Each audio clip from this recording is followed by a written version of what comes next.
Hello. Hi. Hello. Howdy. Good evening. As you can see, I don't actually have my animated model on this evening since I'll be doing coding and jumping back and forth. Setting up the phone for that is probably not a great idea. But hi, sorry for being late. I can't wave at you because I don't have the animations right now, but you can imagine that I'm waving at you. Hello. Good evening. How are you? Hello, Hababa. Hello, HF. Hello, Sushi.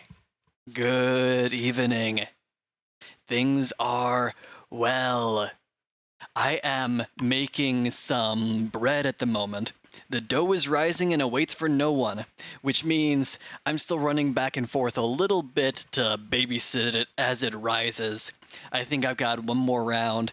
That's what I was doing just before coming back because, well, the 30-minute timer went off and said, okay, it's time to stretch and fold this dough. This will be going into the fridge for a nice cold proof and then freezer to be baked up later. If delay equals true, then print message, stream is real. No end string. Avatar is so cute. Thank you. I love it. The little piece that was made is an adorable little item done by Gortober. They make wonderful, cute little arts all the time. I love it so much. And they are very much a yapper. Good evening, y'all. How are you? Pretty much everyone that hops into this channel's chat tends to stream to some degree. And triple thumbs up. You're all really awesome. From experience, you are. Don't deny it. Strings are for guitars. Yes, yes. Strings are indeed for guitars. Guitars and orchestras. Definitely take care of that dough. It's gonna be so good. I swear it's gonna be so good. Your face is awesome, but I would say I don't have a face because television, but well, I can't say that anymore. I literally can't say that right now. Tired after a long day at work and the gym. Hey, Jim is a good friend. Jim is a good guy. Jim, very good person.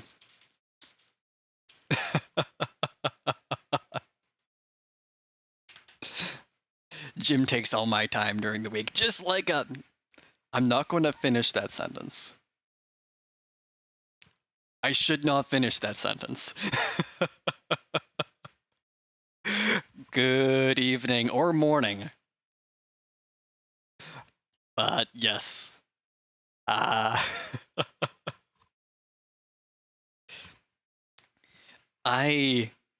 enjoy my workouts. I get so tired from them. But it's like a good tired, you know what I mean? Going for either a 5-mile run or getting out and lifting the weights. Come back and like, oh, I want to shower. And then you just feel so refreshed afterwards. You're like, okay, I'm dead tired. I am not moving for the next 24 and a half hours, specifically 24 and a half. But after that, it just, this feels good. Tired, but good. I work out twice a day, in between shifts, and then in between shifts, and then after the last shift is over. Okay, so you get a little bit of midday metal going to keep things up, and then the rest of the workout after you don't have to continue working during it. You say, no, this is the end of the day. That sounds actually very nice. I tend to do a midday one. Workout, and then work, and then all the either lawn or bread or prep for things and so on. But it's enjoyable. I like that schedule that you have. That sounds quite nice. we're actually in the process of building, like sort of like carving out some nice trails. I think we got about a good 5-mile forest trail at the moment for jogging, and it's really nice, especially right now as these temperatures are coming down. Oh, it's cozy. It is very cozy.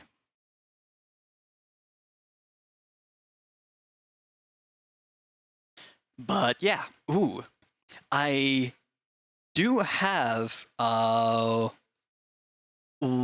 little content shout out. This has started propagating across places, and I am slowly updating stuff just because I haven't given myself enough time to fully do it yet. It was really recent. Yeah, a nice little. This is actually what I've been using for my Fugi for Discord calls, so it'll show up during that.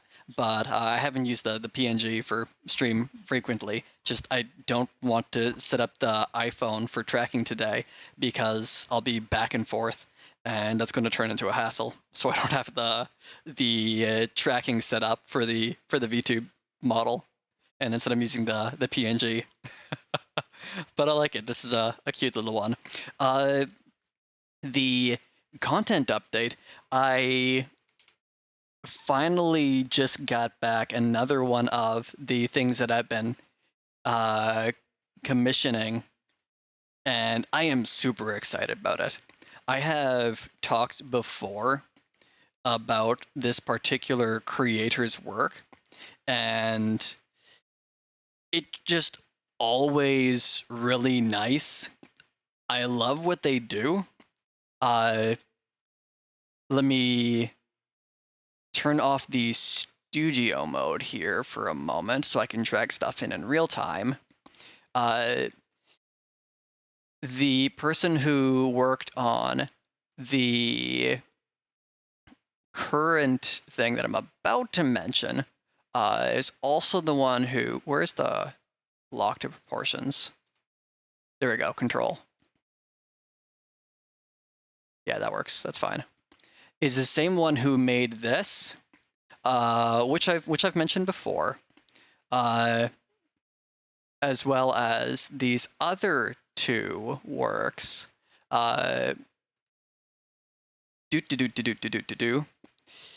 Number 1 and 2. You know what, I should just leave it up instead of deleting it off the scene, because that'll be easier. 1, 2. And then bring you up.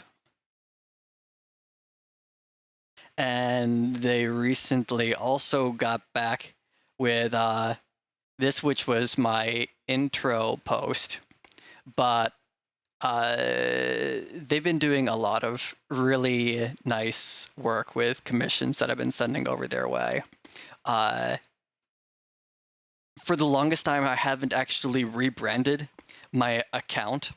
You'll notice that, like, on Twitch right now, I still have a little PNG of my VTuber model.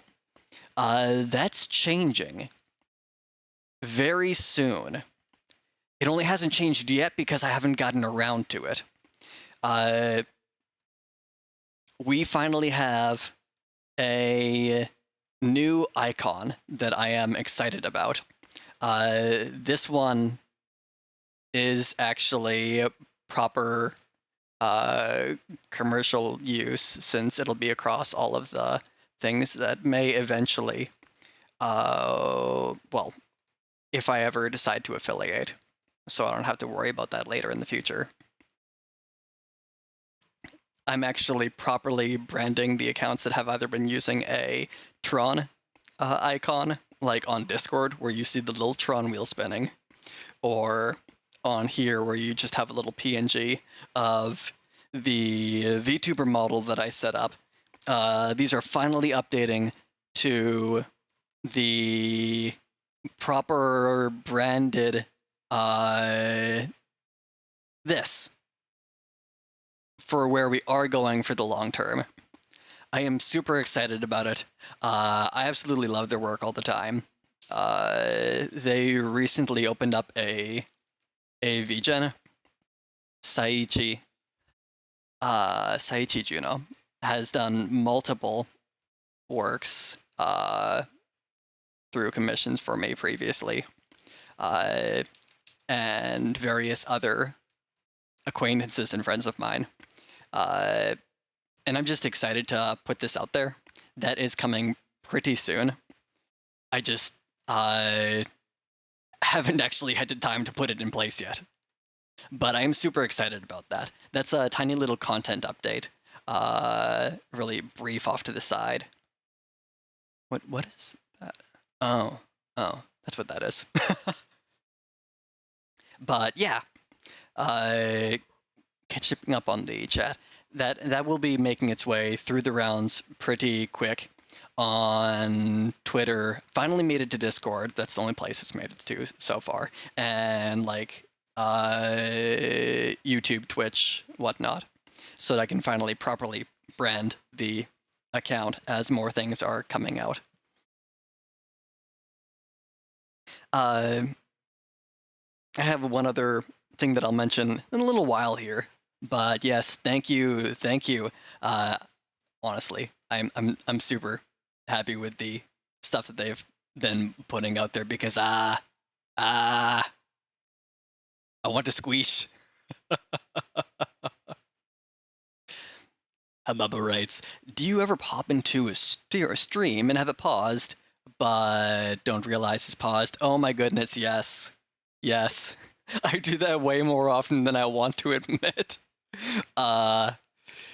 Sometimes it's because my AirPods will automatically mute whatever's playing when I take an AirPod out, just so that it will resume again when I put the AirPod back in for music, not losing track of where you were last while you were listening, but sometimes it winds up pausing Twitch streams as a result. Or I'll hop in, I'll pause really briefly because I'm trying to focus on either art or code that I'm currently working on, and then I forget that it's paused and come back and say, wait, it's still paused. What did I do? What did I do? But yeah, I hear you there.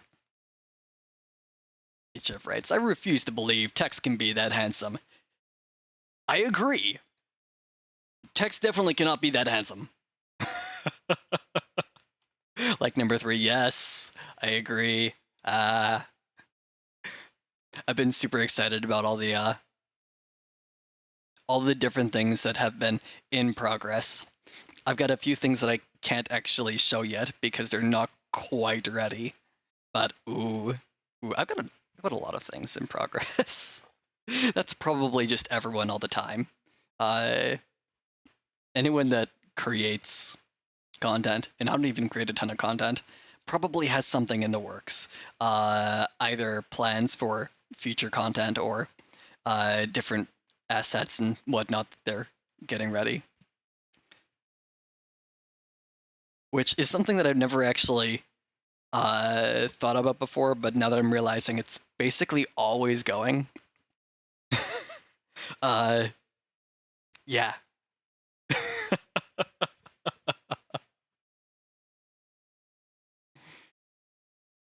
Me, when I mute a tab that has a stream and forget about it. Mm-hmm. Uh-huh. Yup. That's 100% me. And I just zone out and come on back and say, wait, why is it still muted? Or like, paused. One of the two. And then I'll come back and I'll see I have 27 Twitch windows open. And I haven't even realized that because most of them are still playing audio, or they're turned down really low so I can focus on something.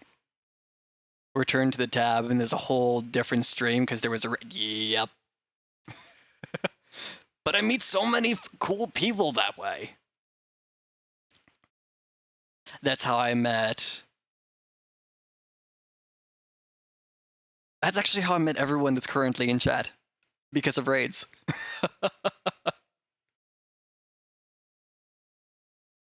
And I do not regret it at all. Met HF through Arc from a raid from Level Up Duo. Same way with Nigiri. And Nigiri, a raid from her over to the what's the partner program for the group that makes computers? A raid over to them, which in turn raided another channel, is how I met Hababa. Yes, Skytech. I've just met a whole bunch of really cool people through raids, either direct or indirect. Mm-hmm. Mm-hmm. Oh my goodness, I love Ark's voice. I could listen to it all day. Which is why I usually have his stream running in my ear whenever I see the channel live. I'm like, yes. I'm loving this. Same with HF's voice, honestly. It's like, ooh, ooh, ooh. Channel live? Chat, is this real? Nah. This is just fantasy. Caught in a landslide. No escape from reality. I mean, teehee? Mage Arc? Full Twitch name again, one with a relaxing voice. That's Arc, Huynh. Arcwin.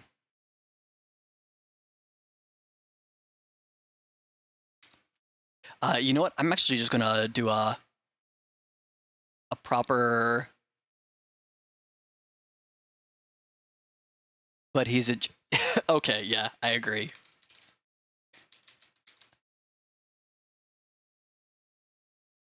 Let's just actually do a proper clip SO on that one. And see if the clipping thing actually works right now.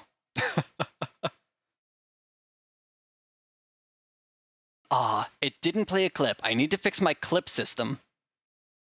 But it did at least do the proper link. Voice is not on his level of crispy, but oh, it is smooth. It is smooth. I love it. But yeah, I love raids. I meet so many cool people that way. I think that's how I've met just about everyone in my current following list on the side. I can think of maybe 3 people that I've met not through raids. And one of them was Level Up Duo.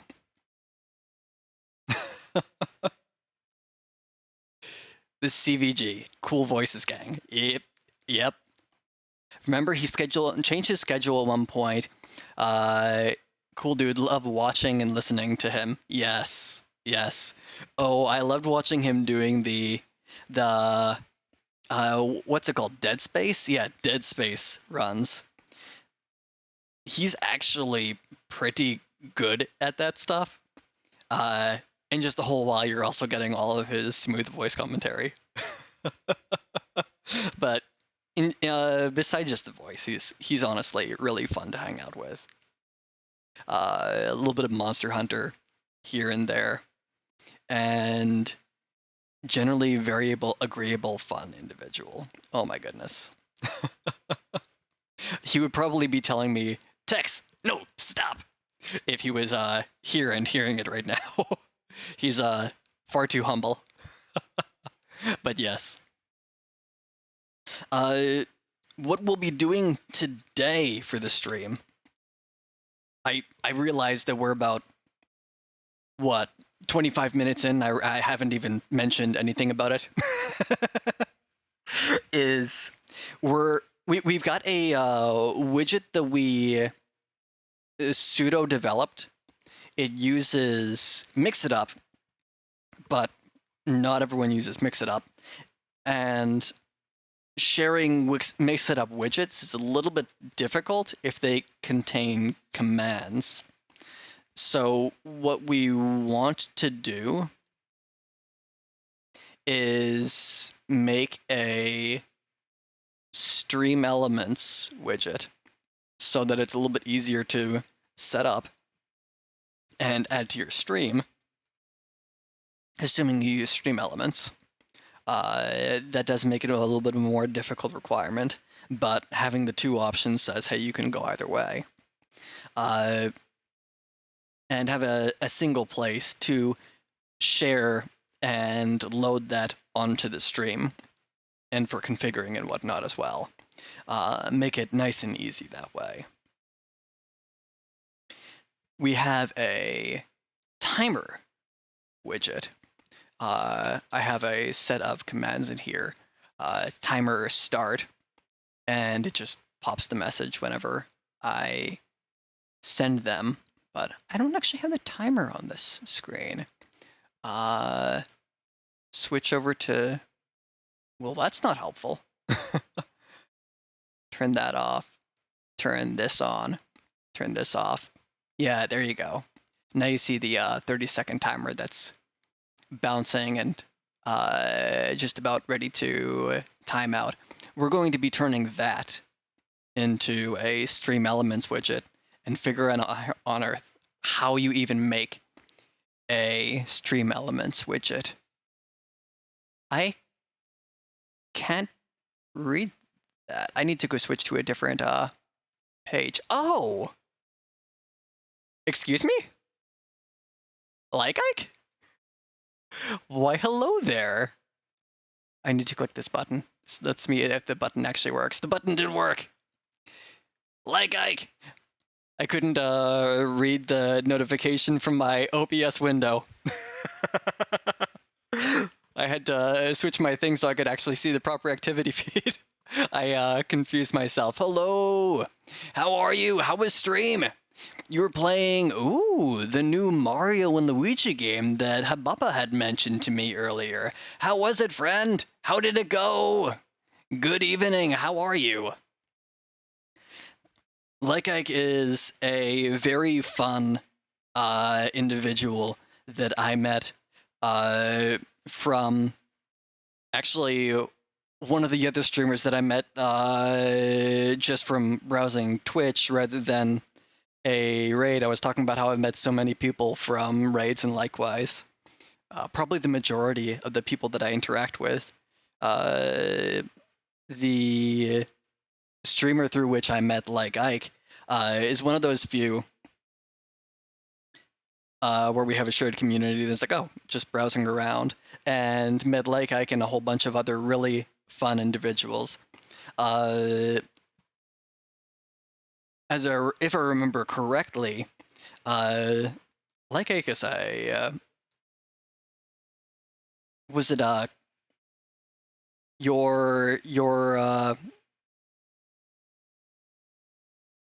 identity that you stream as is Fleet Commander, correct? Admiral. Oh, along those lines, I can't remember the detail, and I need to find my Twitch window to actually look it up. But Like Ike has always been very, very fun to hang out with, either on stream or in chat. Very enjoyable and comfy vibes, for sure. They were playing the new Mario game today. Says, it was pretty fun, definitely worth playing. I heard about it just the other day. I'm looking forward to it, for sure. Steampunk airship, not Navy, not like, not water fleet, but Water fleet without the water. Okay. Okay. And if I recall, you have some background in like Fire Emblem games. Is that right? I mean, I reckon a lot of our mutual acquaintances do. Yeah, big time. Ooh boy. At some point, I'm going to learn the Fire Emblems from y'all. That's definitely in my strike zone for the kind of stuff that I used to play. That would probably be very fun. But thank you for the raid, friend. Thank you for dropping on in. I hope that we can provide some nice, comfortable, albeit very nerdy, vibes to relax to in the background with whatever self-care that y'all are taking care of, because I'm sure that you've been going all day. Get done with work, get done with streaming. You're just ready to unwind and got all the things that you need to do. So I definitely hope that you can relax with us here. Whether y'all need food or water or nap or snacks or drink or whatever it may be, that y'all can just chill and enjoy the nerdy programming. What we are doing today is building a StreamElements widget. I haven't built a StreamElements widget before. I've done plenty of programming. I'm a software engineer from Texas. I actually moved to Texas about like 10 years ago, so I'm not from here and I don't have the accent from here. But at this point, I'm a software engineer from Texas. That's just how it is. But we're going to figure this out and learn it together as we convert a mix-it-up widget into a StreamElements widget to make it a little bit easier to share. Like guns and trucks. Both of those are very, very common over here. Go out with a couple of buddies, and usually with bows instead of guns, go after a deer, cook it up, get a good old barbecue. Ah, yeah, that was the third thing. Like barbecue. Although I have none of those three. But it's all very, very common out here. Doesn't sound so Texan of you, but it's Texan enough. The only Texan I've got is y'all. Admittedly. That and a lot of rain. A lot of rain. It has been raining here since last Monday, and it's going to be raining here until next Tuesday.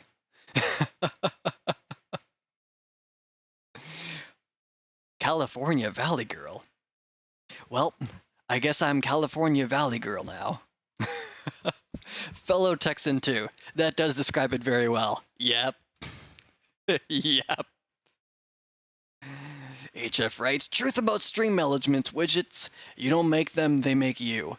Oh, that's probably going to wind up becoming true today. So, this little timer that you see going above us right now is what we built, goodness knows how long ago now.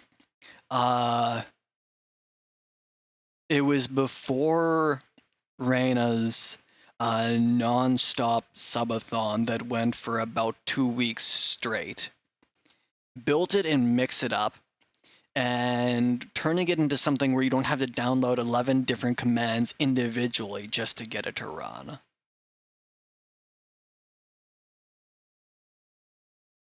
That way, it's a lot easier for anyone to download and use this for free on their streams. That's the goal.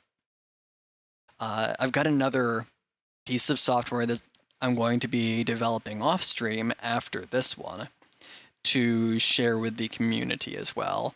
but we'll talk a little bit more about that one in the future. Remember, all variables are true if you code wrong enough.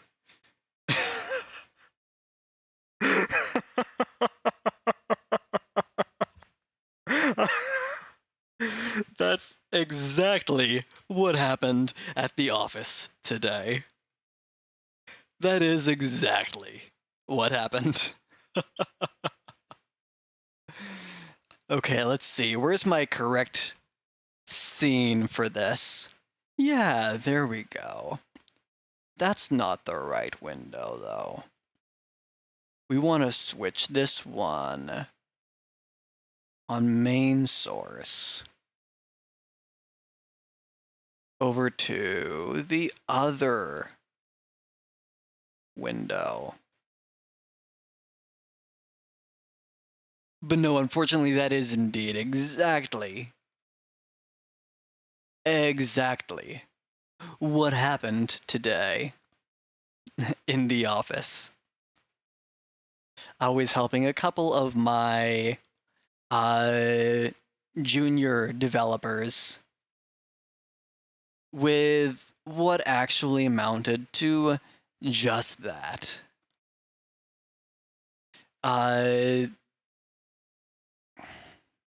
Anytime you've been doing something for long enough, you'll get more familiar with it. And why is my PNG off to the side? Unlock that and shift it back into place. That's better. Now I'm in the correct position. And, well, they're junior developers. They just don't have as much experience. Put the stuff together and say, wait, what's happening here? And it's like, okay, this. Here's what's happening. It's a chain of events, and it's all turning up into what you're doing is always evaluating to the same result, no matter how you run it, when you run it, or what runs inside it. What you need to do is change this so that it's actually evaluating this particular case, modify your environment setup so that things are coming through into the right entry point, and then you're good to go. As soon as you unmiss that, you'll be fine. But yeah, experience can be pain. And we learned the hard way. Something similar happened when I was on my break. Glad the technician from the main office was on the duty, because I wasn't gonna go to the branch just to turn off a setting. Oh boy, yeah. Yep. Let's see. I need to create a little sketch pad for today so that we can fade this in and out for notes along the way. Here we go. Let's actually fade this in. I don't want to be recording. Here we go. Studio mode. Add the source here, and then fade it in. Crop that out and down. Fade that back out. Yeah, that's more correct. Sure, that'll be fine. And then out and in. Now we've got our thing here.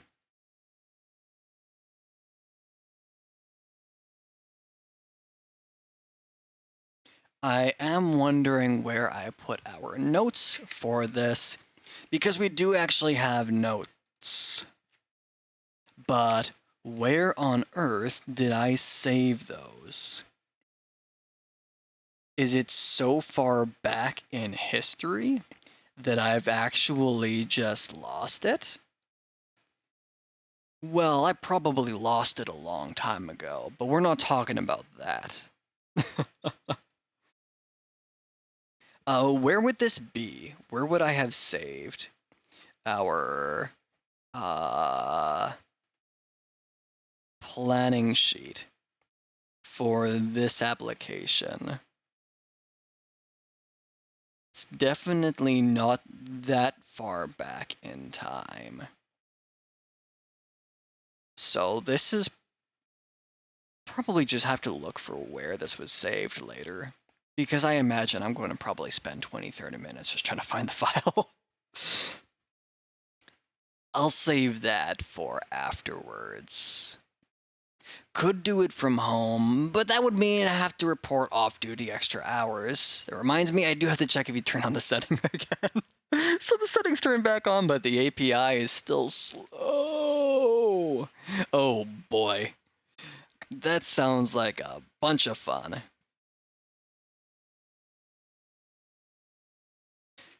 So I'll look for that setting later because I have no idea where it's gone. We've got 2 APIs for processing payments. That makes things plenty fun. We had 2. We're back down to 1. I take that back. We're actually back at 2 again. Oh. One is made by a virtual banking company, and the other by an actual bank. The actual bank one is the slowest. Yep. Yep.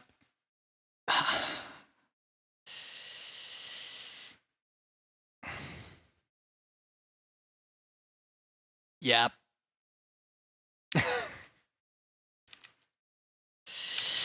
that checks out.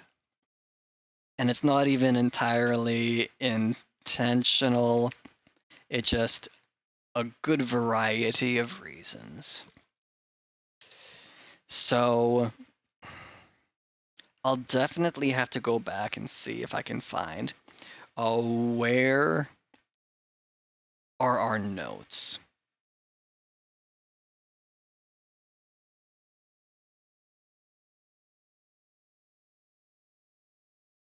Because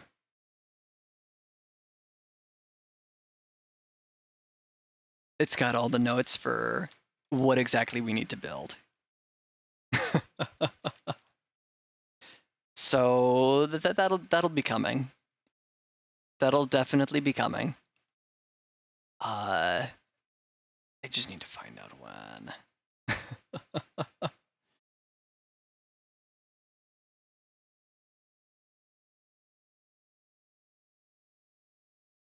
Let me go ahead and get this Lark running since someone just pulled up that I've been waiting for. There we go.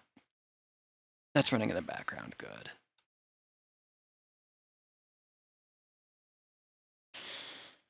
So we'll figure this out. And that'll be for round 2. That'll help. But what we need to do today is actually figure out 1,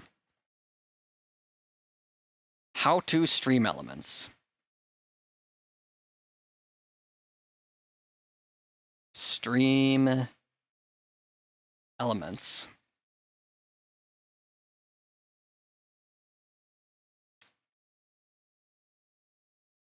2, how to set up. Like, once you've created one of these, how do you actually add it to your stream?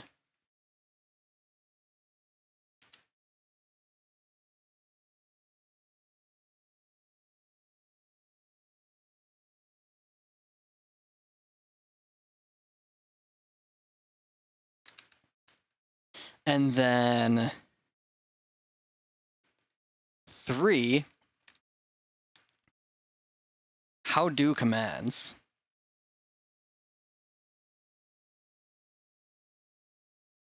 There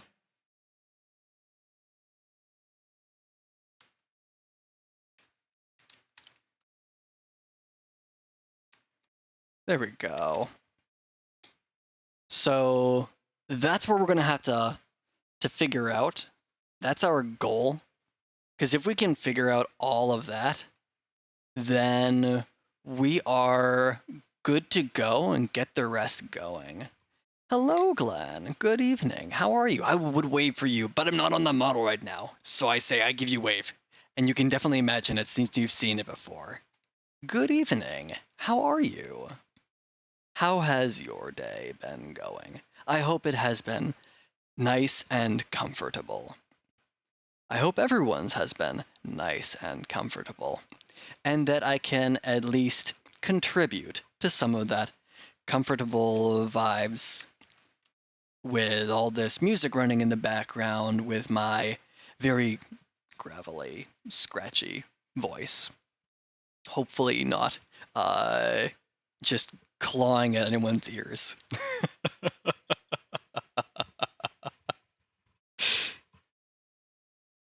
But yes, we're messing around and figuring out how on earth does one stream elements today. We know what we're making already, since we've made it before, but to make it more shareable, making it stream elements will definitely improve it. So the goal is get that converted. But we have no idea how, so we're gonna learn the way that a developer does it. So one thing I still need to set up, let me switch over to my other scene here, is get our docs loaded. I need to add the window. Yes, this is the right page. Oh, I need to change this source, and then we'll be good. This needs to be changed to... Where do I have that right now? It's called StreamElements SDK. StreamElements SDK. No, no, no. No. No. Where is it? Oh, it was right next to what I was looking at. Oh boy. Dex is blind. There we go. And now I can switch us over to the correct scene with this not in the wrong location. The developer way? Code until 500 error appears? We also saw a 502 bad gateway today at the same time as the whole everything's always true. Because the thing was always true. It always returned 502. Oh boy.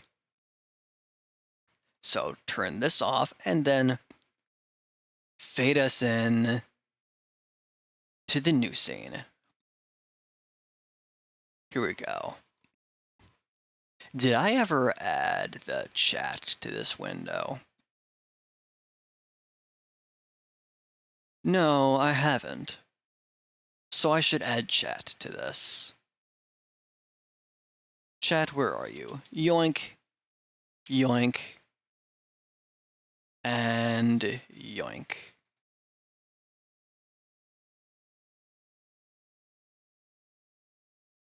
Yeah, put it right there, and then put it right there. Perfect. Now we can fade that in.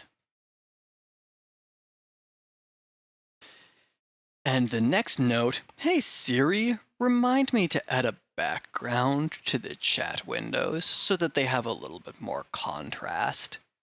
Thank you.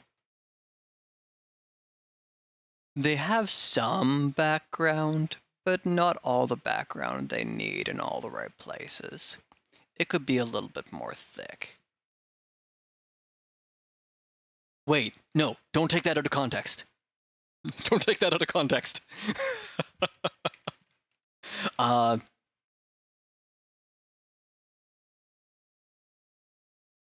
on topic. The what do you call it? StreamElements docs we've got pulled up right here, and we're going to figure out how on earth we actually use this. So elements are on-screen data-driven overlays you can add using a browser source. As long as you get the link, you can put it into OBS even if you don't use anything else from StreamElements. You just grab the browser source, drag it into OBS, and you're good to go. It can be an alert, widget, or complete overlay, like what we have back here for our background. If I were to turn off this mode, and then hide these, that's a StreamElements overlay, a complete one. I actually don't need the main source developing reference right now, so we can leave that off. Interactive objects that extend the functionality of our elements framework. We aim to enable creators. Okay, that's a bunch of sales language right there. Basically, make things do things. That's a TLDR of that entire paragraph. Custom elements make things do things. Some examples that you can create, and we've actually got these examples loaded up so that we can base ours off of what we see of how they use the API. An emote counter count emotes by their type and shows them on the screen. Presumably that is inspecting the chat and shows what's going on in chat. We'll find out about that in just a little bit here. Hype type. Animate letter by letter the name of the tipper, subscriber, or cheerer. Kill event on League of Legends. Show animation every X amount of kills. Combo widget. Show and animate various labels in one funky element. What do I need to know? All the things that we know for building this. Async will be involved at times. Grab a sample widget, see how they have it set up, go from there. Only works with the Elements designer. The overlay editor is nice, but this is only for Elements designer, and that's fine. That's all we're going for with this one. If we turn back on our overlay for the timer, where did I put that? Right here. Then we will see, oh, this is still going. It's at 19 minutes, 14 seconds. I probably need to go tend to the bread for a minute. We've been 54. I touched it right before. Okay, so it's nice and rising. Yeah, I'll tend to that bread in about 3 minutes here. So we're actually going to say duration, 180, timer duration, 180, timer start, and this is going to count up to 3 minutes. When that hits, I'm going to go tend to the bread, and then come on back after that. So we're actually going to take advantage of the timer for the purposes of what a timer does. Technically, this one was made for subathons and so on, but it can be used for anything. Whether you're timing yourself to see how quickly that you can beat a boss, or to say you've only got 5 minutes to beat the game, and if you don't do that, then you take a stream punishment for your chat, or whatever you want to take advantage of a timer for. In this case, I have it counting up to 3 minutes. I could have it count down. I actually don't remember how to toggle that off the top of my head, but I do have a command for that in here, and we'll be making that in StreamElements as well. I would just have to look at the command list again, since I haven't looked at that thing since I made it.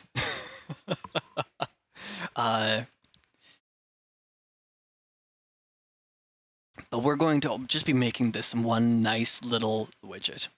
That's all there is on the screen. We can probably tweak it so it looks a little bit more fancy, but there's not more to it than that. That's all it is. So a widget instead of a full overlay with the elements editor is going to be more than enough for our needs. Okay, so the main concepts for custom elements are composite fields. Oh no, I didn't mean to open that in a new tab. There we go. Now we've got our tab back. Composite fields. These are the objects behind the controls. You get text, image, and video or animation, and they have pre-built customization interfaces where you can come in to modify the settings of your composite field through the StreamElements settings on their site, if you do it that way. Just to make it more obvious on how to do each one of those in there. Or you can do it by hand. You can create more types if you need them. I don't think we'll need that. If we do, then we'll come back to this and figure out how that works. Control panels helps you configure the widget, or helps not you configure, but your users configure the widgets. So you can set this up for them. And then lastly, custom triggers and variants. This is probably what we care about. Ooh, our timer is about to go off. These are to invoke various impacts, like tweaking our timer and whatnot. To start, stop, toggle, switch between countdown and count up, and so on. Or increase time because of a follow, subscribe, or cheer, or raid or otherwise. Tips, purchases. Just make that time keep racking up. This will be very handy for us when we come back to this. We've got our quick start guide and API reference. This is where we've got our sample element, and I've actually already got that loaded up, so I'll load that onto the screen as soon as we get back here and take a look at a couple of the example applications that they've already put out there. Take a look at the general summary of what they do by inspecting their code, analyzing it, and say, this is what this does, this is how it works, and then hop into our environment and start setting up our own. So I'll switch over to a temporary be right back as I take care of that rising dough, since it wants to be taken care of. And then we'll hop back into it to get this development going. I will see you soon. TM. Let's turn up that music just a little bit here.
Okay.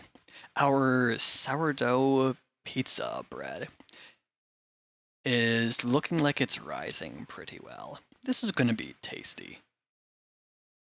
Once I have that into a nice frozen ball, come on out and bake it. I'll be sure to share some food pics in the Discord. At least as soon as I'm actually ready to bake this thing. Please share a sourdough pizza. Hunger. Sadly, it is not yet a pizza. It is just a dough. But hey, hi, hello, good evening. How are you today, friend? Let's see. Uh, hopefully the programming is at least not too nerdy and reasonably cozy. And I forgot to turn off the be right back. I can switch this back over now. Undo that transition. Mahahaha. There we go. Okay.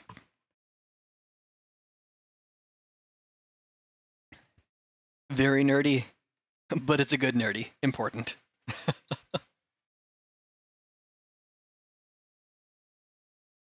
The nerdy follows me from work and back all over the place, nonstop. The nerdy, unfortunately, knows no bounds with me. This is, after all, the technical corner. I will not deny that. Aw, that's a cute little bun laugh emote. Jelly bun. I like that. It's a cute little animated laugh emote. Let's see. So, where we were before I hopped out to take care of the bread dough was we said, hey, we're going to hop into the example projects, and we're almost definitely going to use the custom variants and triggers. Setup guide will be handy. We've already got that. We haven't gotten that yet. We'll have to make one of those. We can ignore that for now. We've got this running. It's super cute. And the artist streamer is even cuter. I believe it. I believe it.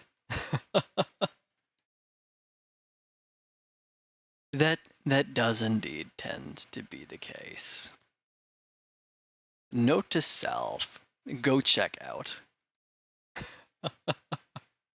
I love finding all the people. Which is why I spend probably more time watching Twitch than I do streaming Twitch.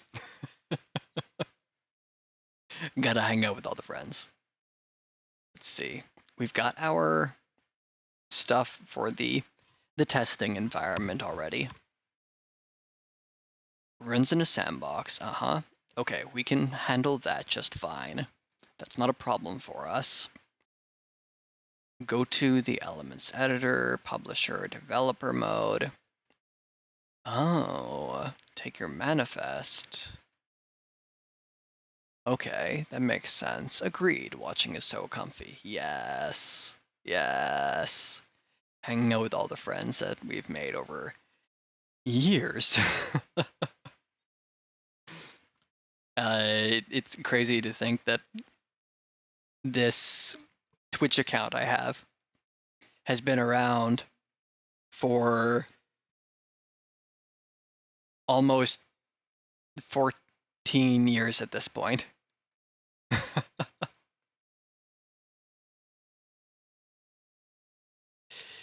Whew. That's older than some of my cousins. Oh man, okay. I'm not gonna think about that. I'm definitely not going to think about that. OG, there's definitely a number of people that set up accounts, quite a number of people that set up accounts before me, because I tend to wait a while before setting things up. I waited 2 years before I made a Discord account, even though I knew about Discord from the very beginning. I think I waited about the same amount of time before I set up a Steam account when Steam first started, just because I was waiting to see how is this going to go over.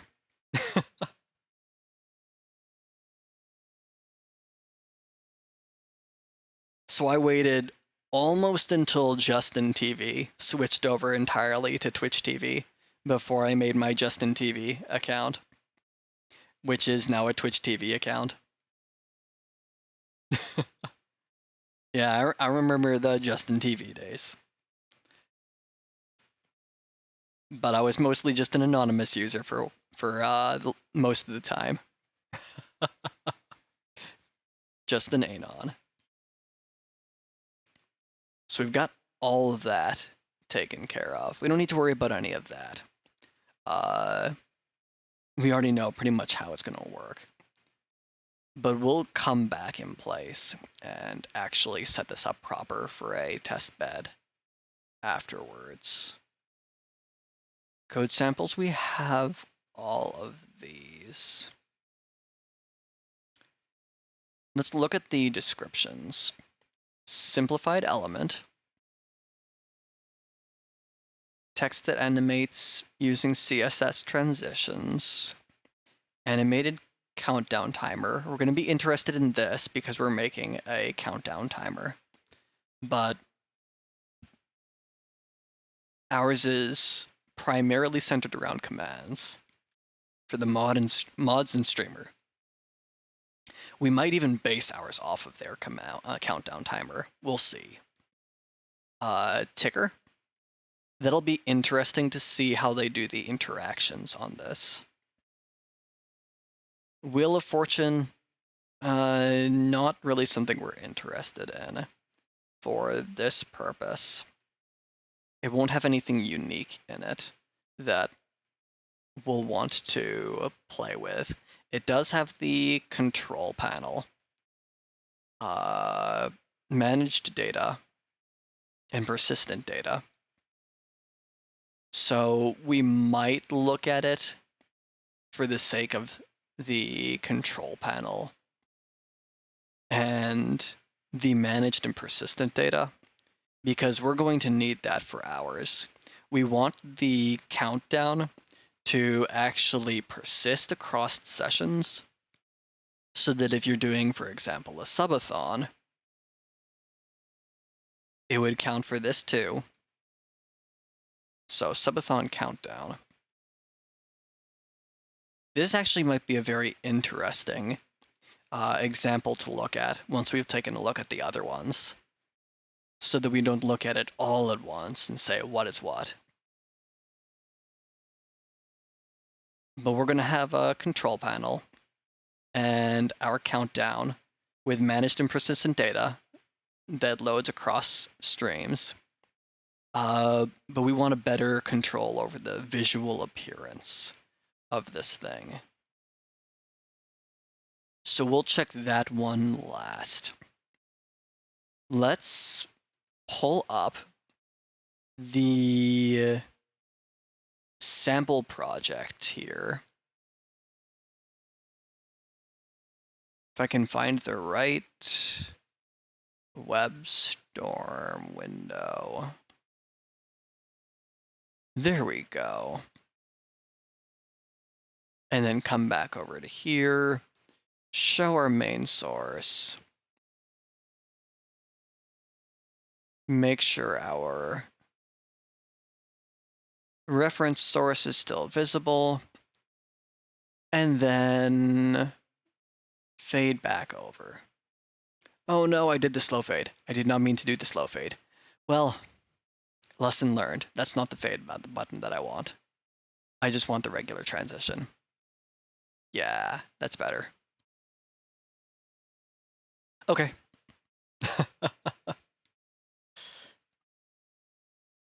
But we've got our dev window here. I've got my yes. All the important information is hidden. I'm not just doxing myself here. We've got our project. Let me see how visible that text is. Can also make that a little bit wider, apparently. I imagine this isn't the most readable from a vertical layout, like a phone. I'm hoping that it's reasonably readable from a Twitch window, but I think I'm going to need to increase the font size a little bit more for that. Let's see. Appearance. Zoom IDE. Let's try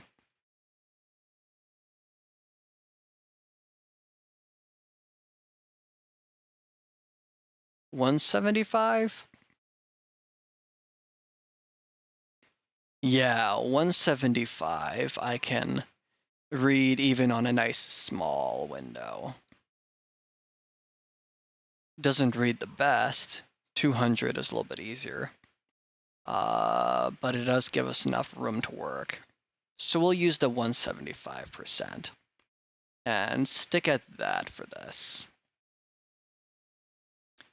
That should give us enough room to work with. So let's start with the Hello World project over here. What we've got inside this is our widget HTML, a manifest JSON, and the Hello World JS file. Let's open up the previews for each of those. Our manifest is nice and small. It just points over to the widget HTML file that we have here, which in turn points over to the Hello World JS file. And what this comprises of is a reference to the StreamElements base files. They've got an index.ts for StreamElements widgets and a CSS styles file for StreamElements widgets.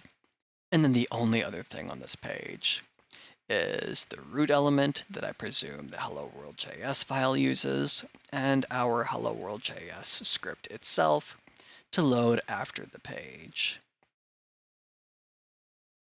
Our Hello World JS file uses the StreamElements widget library references, because we see a reference here to window.widget. That's not basic JavaScript. That's definitely being injected by this dev starter index.js, since that doesn't normally exist in the window. .composite fields, register composite field provider. Does this encapsulate the entire file? Yes. So this is the only function inside this file. And what this has inside it, let's minimize that and see what else we have here, is one function, get composite field metadata. And they have this written using an arrow function. And then two, create composite field instance. This first one is really short. It just gives the metadata for the composite field. That has the display name of the widget, which is Hello World, the description of the widget, MIME type, base type, and then the widget type itself. Not the widget type, the composite field type. Okay, so this entire widget just does a composite field, and that's it. let's take a brief look at some of these other widgets and see if they do anything else in here besides composite fields, just to see what's generally going on. Minimize everything. Oh, you don't get to actually see that window. Can I make that visible somehow? I'll bet I can if I switch over to here and modify the WebStorm capture mode.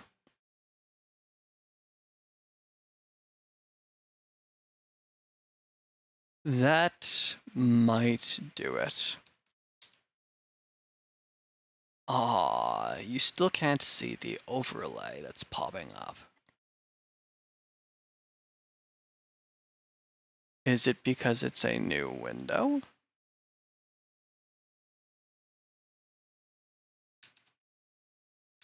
What does OBS say? Man, these aren't actually staying visible long enough for me to take a look at it from inside the OBS screen itself. Let's add a window capture for this text that just keeps showing up on and off and on and off.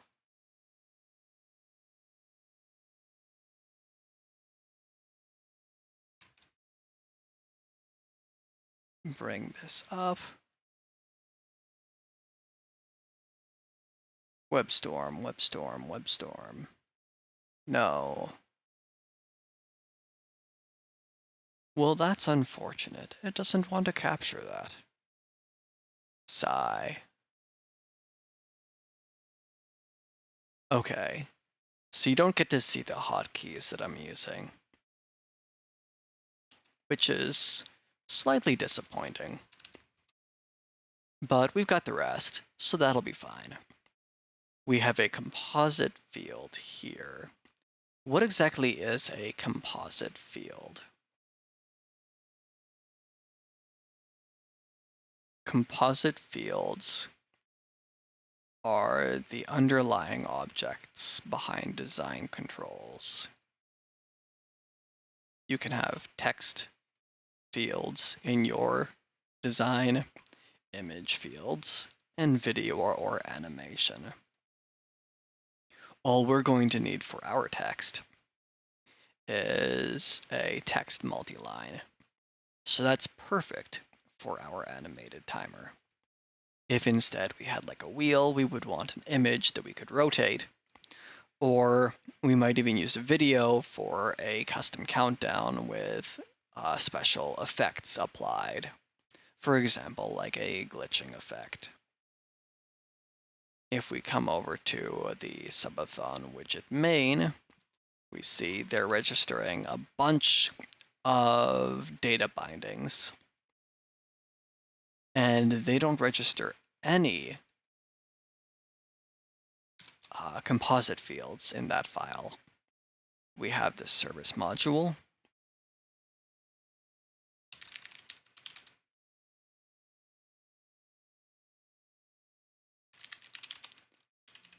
and nothing inside there actually registers a composite. Okay. Find in files doesn't actually show up for you in my capture, which is strange.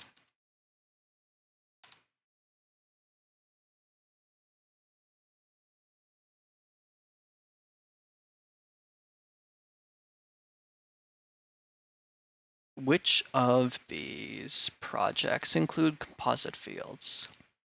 Hello world, auto size text field, animated timer, hype type, ticker, HTML field is from Wheel of Fortune,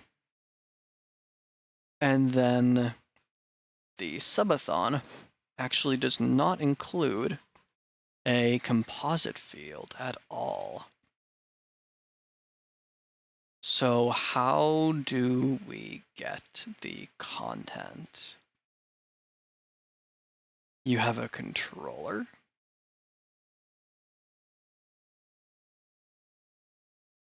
Oh, to modify it from a page where you can click to tweak the settings. I see. That is clever. To add and remove times based on events.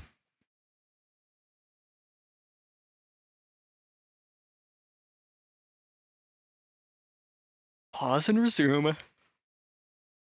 And tweak messages that we'll send.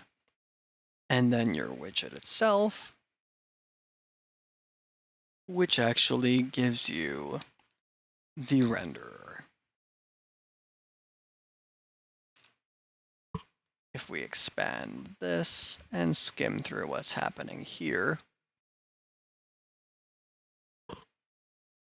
every time config data changed. Let's do a search for that and see.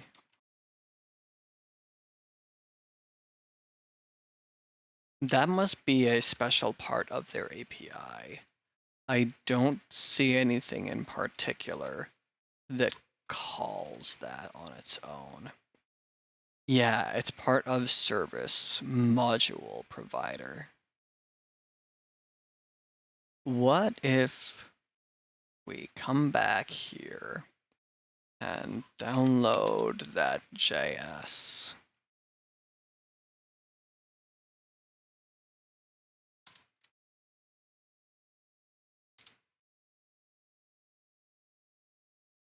Okay. That is downloaded, but it doesn't show up in this project.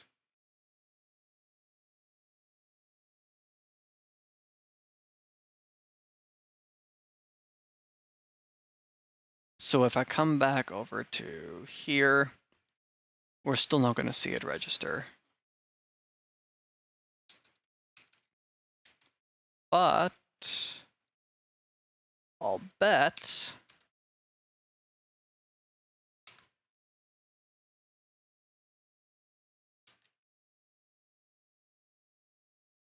no.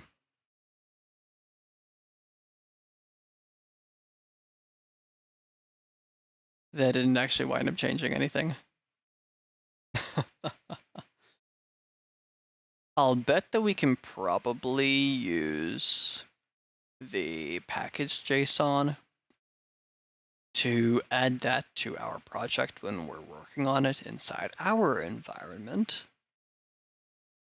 and get this visible so we can see the typings of all of these different functions and see what they take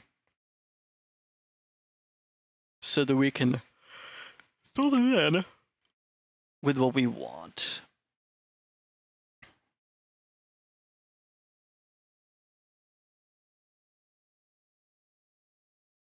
Yeah, there's a lot of mostly data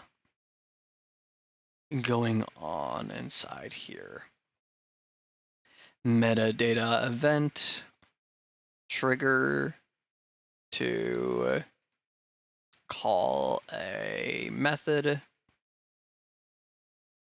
preview mode changed, the underlying function for that, which in turn sets different values used to increase and decrease your stored data, your event handler, for the custom events that we're adding inside here. Widget event is string type, string value.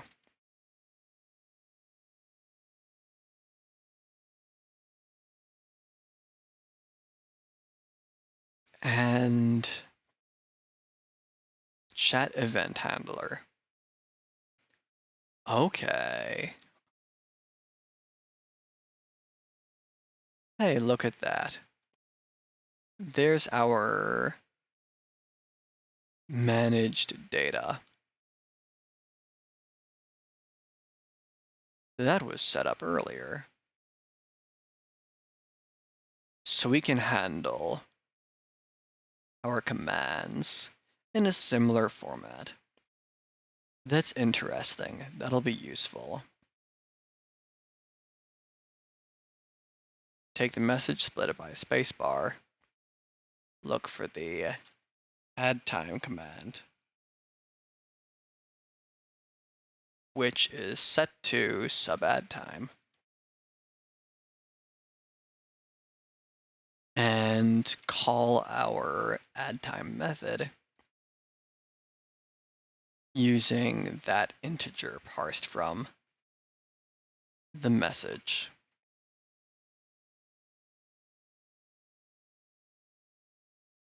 You could have saved that instead of splitting multiple times.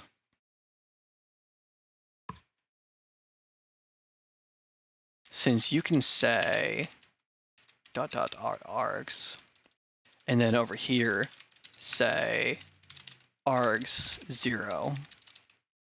So you definitely could have optimized that for a better design with reduced processing of the string modifications. String processing sucks. It's just slow and there's no way around it. Character arrays, every time.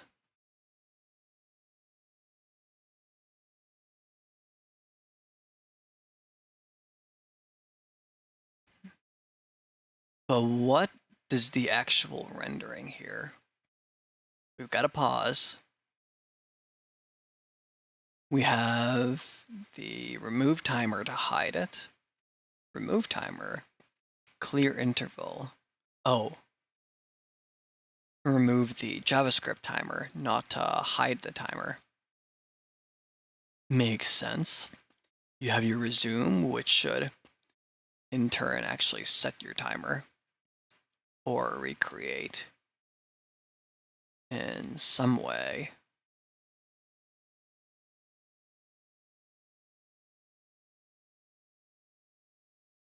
Request set value. Ah.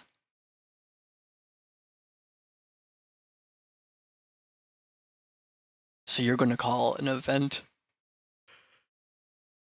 to have it trigger the add timer. That makes sense. You can do it all in one place then. And then when you receive chat events, you will call said function.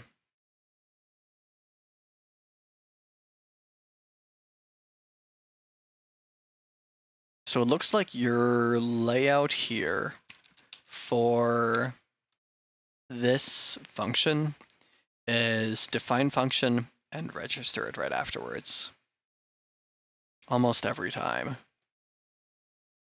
Fetch, define chat handler, and register it. Define activity handler, and register it. Define storage handler, and register it.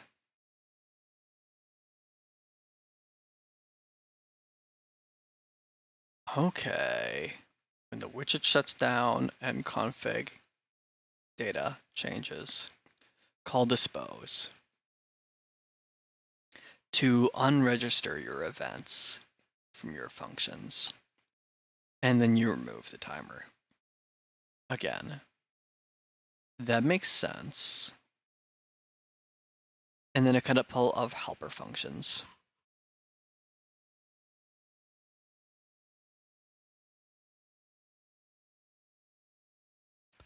Okay, this is just the format. That makes sense.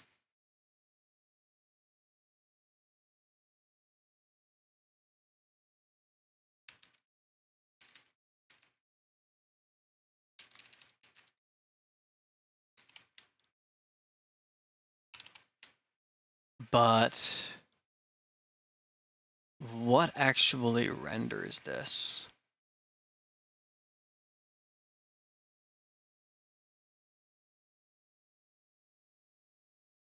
It might not even have a renderer. It might just use messages and the internal timer. What does our reference say?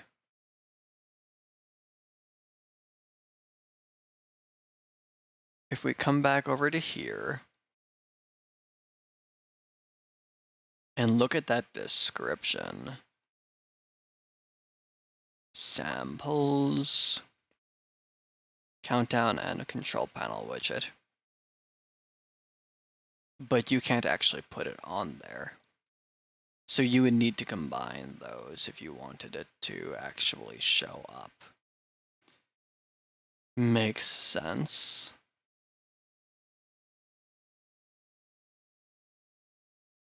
So we'll be dealing with the same concepts as this countdown timer, as well as all the general controls that we have here,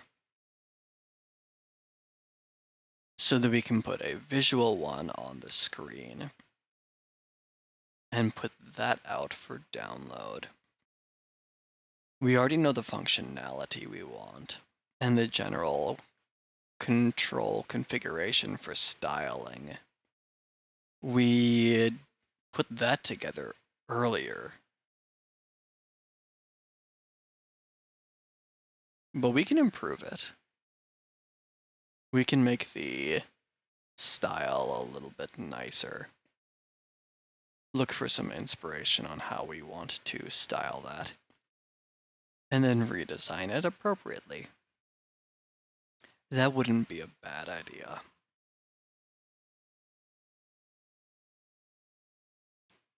Let's see, we're at the 1.5 hour mark. I probably need to take care of the bread again in about 10-ish. Let's set a timer for that.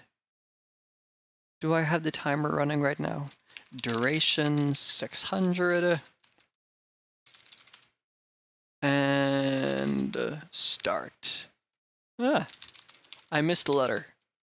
There we go. That's better.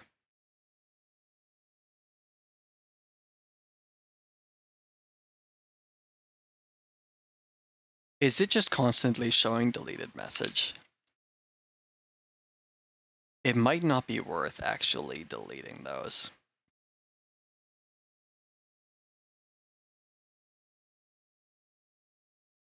Let me see that.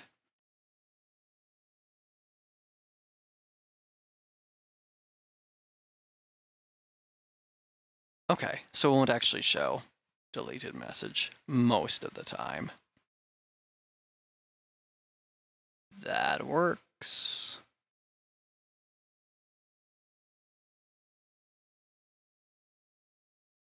Mahahaha. Okay. So let's hop on in to that countdown and see what they're actually doing here. They have their CSS, which is... Oh, they actually have a good bit going on here. Interesting. Oh, I see. if we come over to here, do they have any sort of README about this? They do not.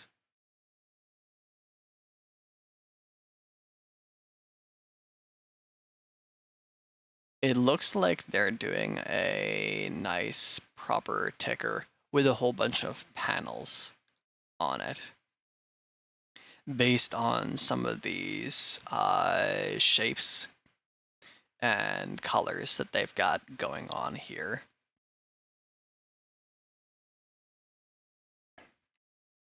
Yeah, it looks like they're giving a backdrop to their countdown. Okay, that'll be an interesting reference. And then the code itself just uses a composite field. And that's not quite it. You had the composite field metadata, and then the create composite field instance, and some helper functions, which we'll definitely have as well. There's no way we wouldn't wind up having a couple of helper functions. We created quite a few for the one that we did completely from scratch. And even with StreamElements, we're still going to be doing most of our stuff from scratch anyway. You know, while I'm at it, let's also see what the tweak for the countdown is.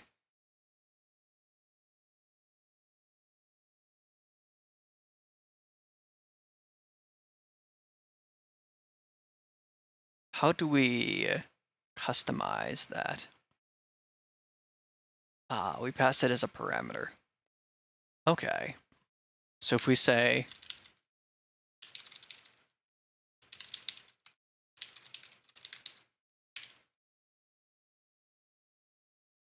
on or true, yeah, there we go. Now we're actually getting it as a count down instead of a count up. That's handy. That'll actually remind us a little bit more clearly about when it's time. Turn back off that studio mode and come back over to here. Let's expand each of these. So the composite field is a timer, text multiline, gives a description to the user for what the element contains. Since it's a text element for the widget, it just says, hey, this is going to count down.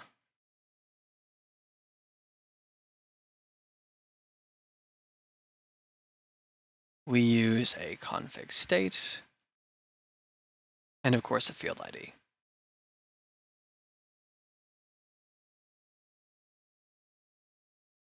And we're doing a string combination to say the composite field ID plus the reference ID for our caching of the timer. Is this a var?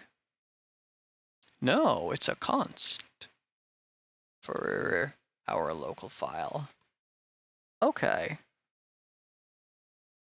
Interesting. I can get behind that. That'll be once per script load. That's handy to reduce network requests. Just do one network request when the script loads, and then take it from there. And make sure things are synced up before you unload, so that when you come back, you can just do one more request to get it back again. That's not too bad. I think we can do something like that. globals. Config state comes from StreamElements.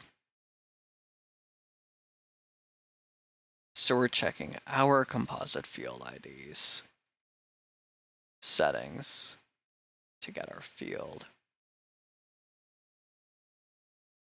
What are the time wrappers? Target date and font size. Yeah, we've got some of that in our code as well already. Alexia, good evening. How are you? How have you been, friend? Hello.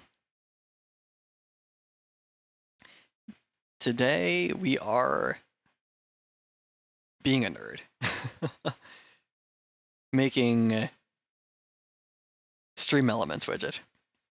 Or figuring out how on earth one does a StreamElements widget instead of doing like a mix-it-up widget or something else completely from scratch. I just realized I've been in the code and I never copied the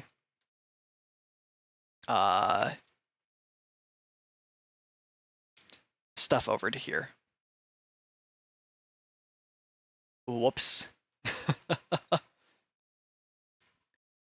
Same old, same old. I hear you there. How about you? Not bad. My timer that's running at the moment is the timer that we're converting into a StreamElements widget so that we can share it with other streamers and let them have access to the timer for whatever they want to use it for. Just one of the free resources that we want to have available to others. Mix it up takes a little bit more work to set up and share things. So we're bundling it into a StreamElements timer, but the particular value of the timer, that 1 minute and 30 seconds, I've got sourdough bread going. So we're actually using the timer that we're writing to remind me I've got to go take care of something in about a minute here. It'll be time for me to do another round on the stretch for our rising dough.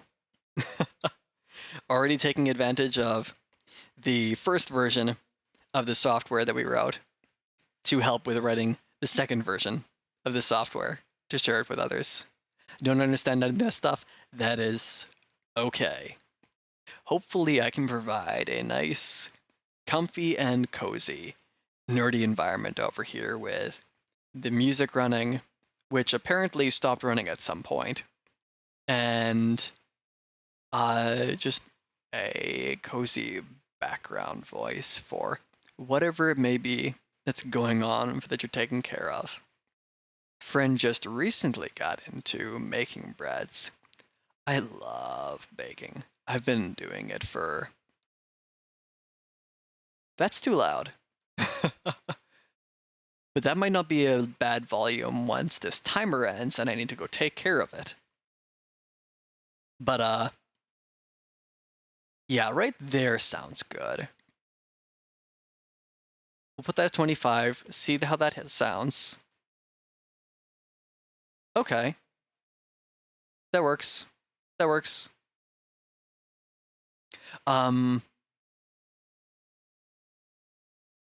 But we've been doing bread for darn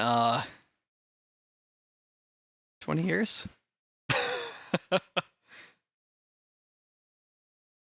And I don't even put a lot of effort into it. It's just a fun little thing on the side. But yeah, hopefully all the nerd yap is a nice cozy background for whatever work that you've got to take care of today. My timer did go off, so I do need to go actually take care of that proper, but we'll be back in a little bit here. As soon as... Do I just not have the timer being monitored? That might be what it is. Yeah, I just don't have the monitoring. That's better. Now I'm actually monitoring the timer. I do need to go take care of that, and I'll be back again before long. But we got some nice background music this time around. While I'm on the be right back screen. When I get back, we'll be hopping back into almost start writing our widget. I'm gonna go to bed soon, I hear ya. Absolutely. Haven't seen you in a minute. Man, yeah. Life is busy. I've actually been missing a bunch of streams recently. Uh, all across the board. Just because work and life and projects going on have kept me slammed nonstop. So a bunch of friends that I tend to hang out with a lot, I haven't even seen them in quite a while. It's unfortunate. I want to get back and hang out with a bunch of people, but I said, okay, I'm gonna schedule this. I need to get this done. So we're doing the thing. But I hope that you have a wonderful, comfortable, and good night. Adult issues? Yeah. Okay, I'm gonna go take care of this bread before I actually do forget. Because I know I'm gonna forget. But take care of that, and then we'll be back to more software development.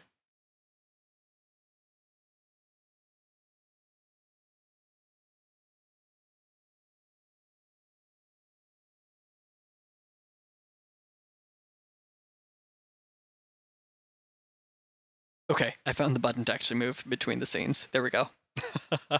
I'll be back in a moment.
There we go. Now our loaf is in the fridge for a nice, good cold proof. That's gonna make it so soft. I was feeling this dough as I was shaping it and getting it ready for proof. And oh, it felt great. It was just telling me, I'm gonna be delicious, you're gonna love me, and you're gonna love biting into me in every bite. And that's exactly what we want to hear from our dough.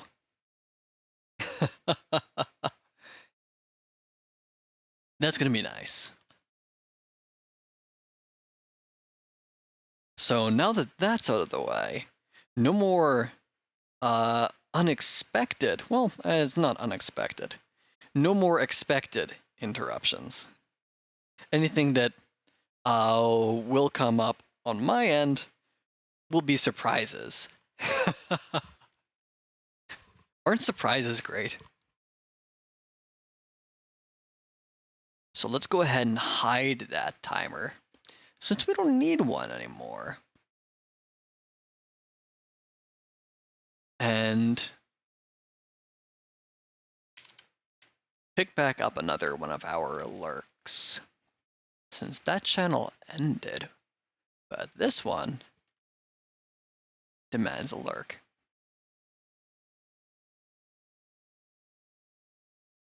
That's better.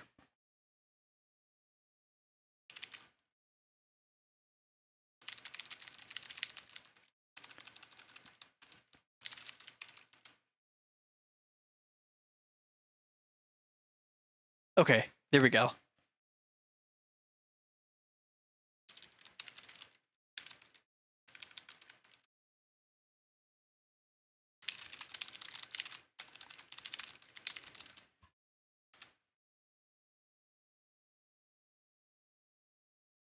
Okay. Okay. There we go.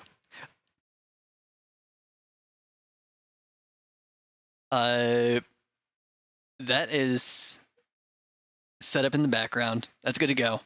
What we want to find out now is, see in general, what's actually going on in here, so we can use the same sort of concepts to our advantage, because we're going to wind up having to do the same thing with ours. Not necessarily the exact same way. We're probably actually going to prefer a different method, but knowing what tools are available to us will be helpful. For sure. Okay, they have a handler here to get information out of the nested config data a little bit easier. Interesting. Okay, from the input from StreamElements, and then your config state that you get from StreamElements, to return what type?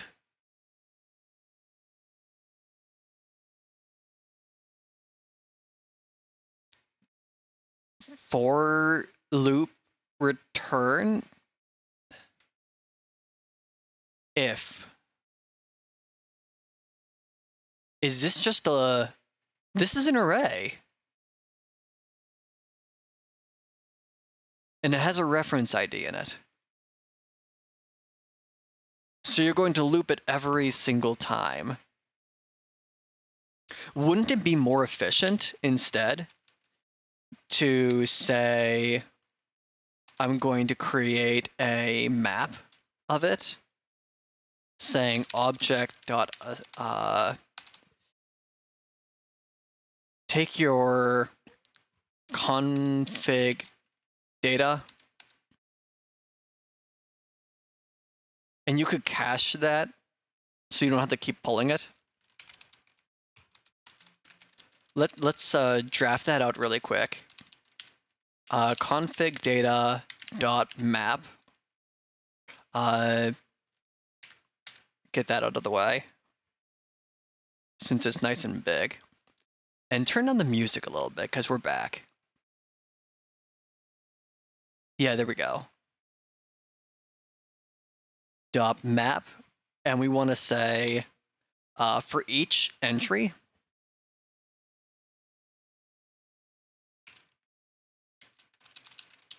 for each value, map this to an object of reference ID to the value itself,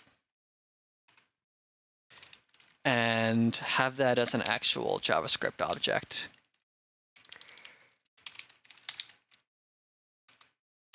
That gives us an array of it, but if we reduce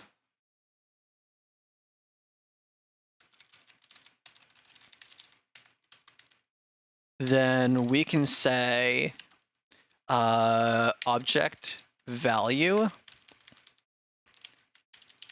object and start with an empty object. And that would transform our thing of saying like reference ID 123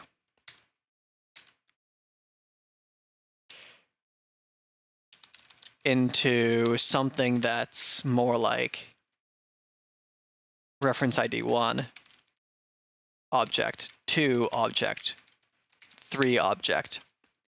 Reason for that is instead of saying for I in states, if states I reference ID equals reference ID return state, you can instead say return states reference ID. This entire for loop just becomes a lookup from your map. That's why we call it a map to begin with. You're mapping the ID to the object. So you do this for loop a maximum of 1 time instead of n times for every time you want to look this up. Just save this once and be done with it. Never look it up again. So you turn this into an O of 1 operation instead of an O of n operation for every time you run it.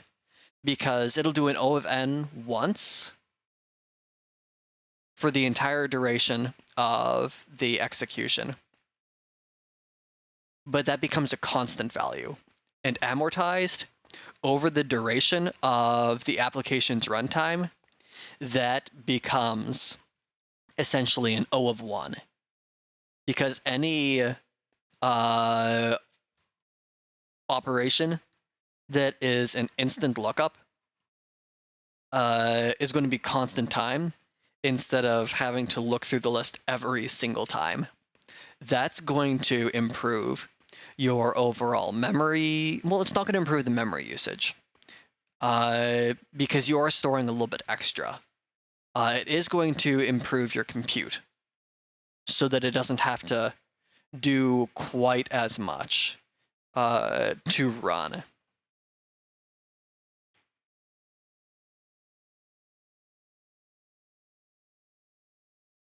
Config data, config states, I reference ID, okay. Yeah, you definitely just want to either pre-calculate that or you want to memoize this function so that if you look up the same value repeatedly, it would return that same value that it got last time. But because this is an input-output, I imagine that this config data can change. Okay, that changes things. If this can change, then doing a minimal lookup would actually be the best.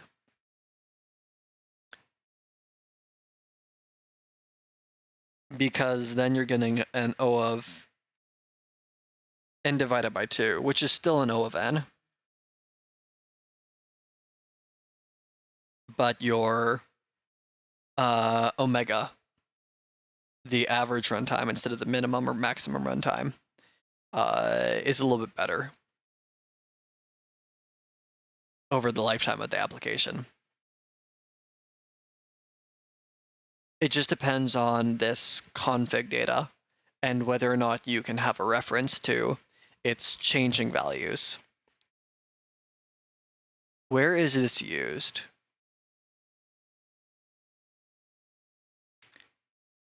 A couple of places.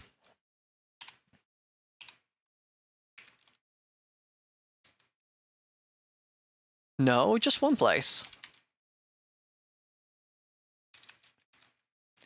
But it does receive a changing config data. Every time config data is changed, it passes that new config data into this function. Yuck.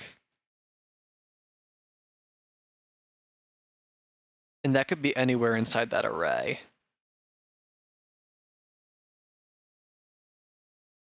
Even though our reference ID never changes. Man, that's... I don't like accepting that. Oh well. We'll take it. We'll take it. This is a fun song.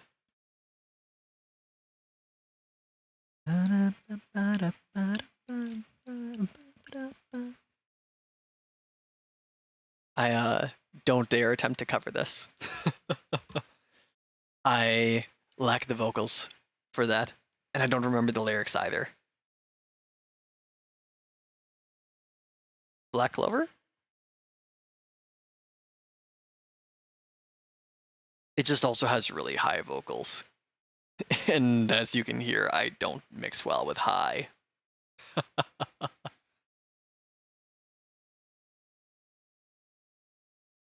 Okay, I have an idea of what's going on in there. The animate is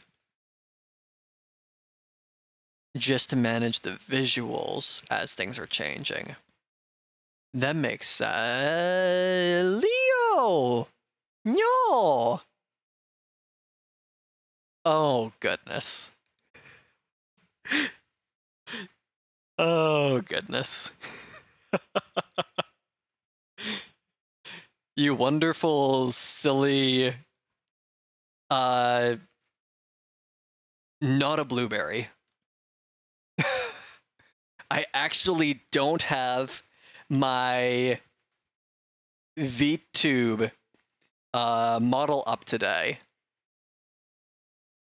because I've been in and out making bread, and so I don't actually have the tracker up to be able to use the VTube model, which is where I actually can wave my what do you call it?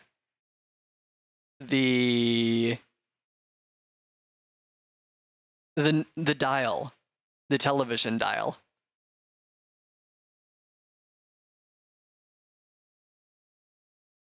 Leo, you were a goof. You know what? I think I can actually pull this off without having the tracking. It'll just be static in the center.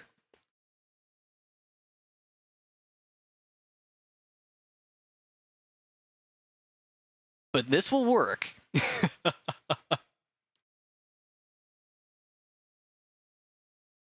Let's go ahead and transition this in. We've got our model. I don't have it tracked at the moment, so it's just idle, hovering up and down. But you silly not a blueberry. I will bring up my VTube model and It's a television dial. It's the knobs that you use to change the channel and change the volume. It's a television knob from the like old, what do you call it? If any of y'all had like 90s TVs and so on.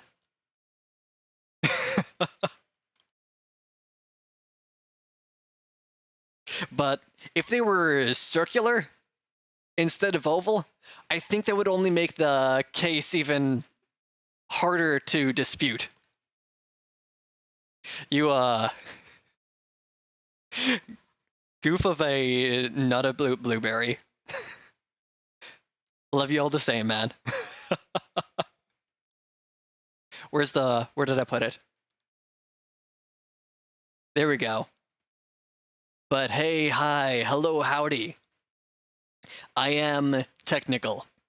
How did the debut go? I had it running in the background. I'm actually going to need to rerun the VOD so that I can actually listen to it, since I have too much audio running to, wait, that also means I'm a raider to my own channel.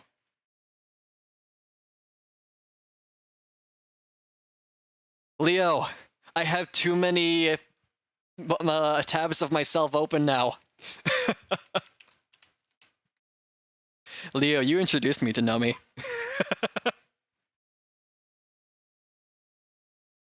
We're gonna open this. There we go. I'm now a self-raider. But yeah, how did the debut go? I'm gonna need to open back up the VOD so that I can actually listen to it and see how that went. I saw you had the animation, which, while you were working on it, it did look really nice for your cover anim. And I'm looking forward to listening to y'all sing. I enjoy both of y'all's voices very much. But hey, hi, hello, howdy. I am technical. I am a software engineer from Texas. Texas has nothing to do with the name technical. I actually was not living in Texas at the time that name was created. But now that I'm in Texas, it winds up getting related, and this is fine. Almost cried? Aww. Is it because people were bullying you, or did it just, it worked? It worked nicely. I'm going to say a little bit of both. But welcome on in. We do VR here, we do software engineering here, we do music, piano. Do I do the Nihongo? Only a little bit. I have family in Chiba, Japan, but I don't get to visit because it's expensive. But yeah, we do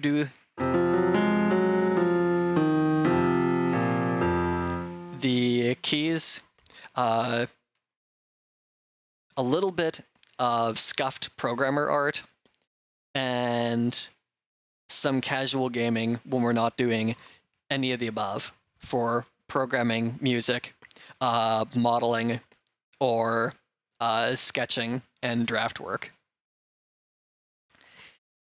And writing happens off stream because I am definitely not going to be writing poetry and novels on stream. That would be so painfully slow from over here.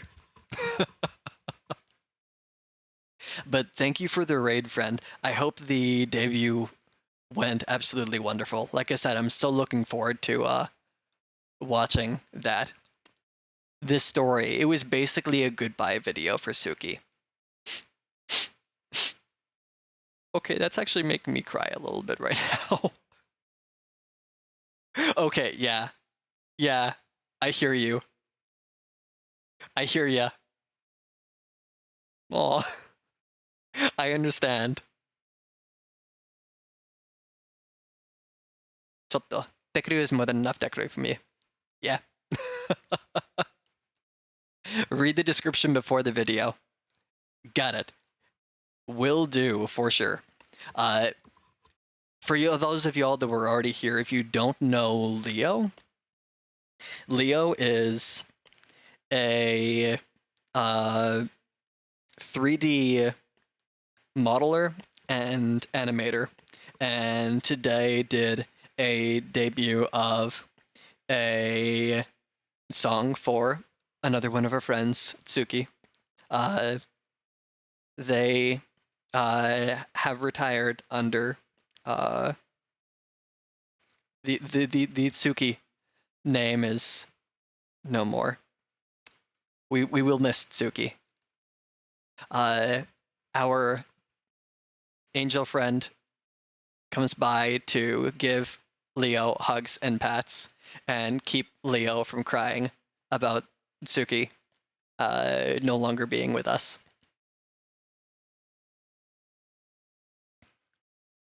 But Leo does wonderful modeling and animations, yaps a ton, and beware, the hinges do not exist.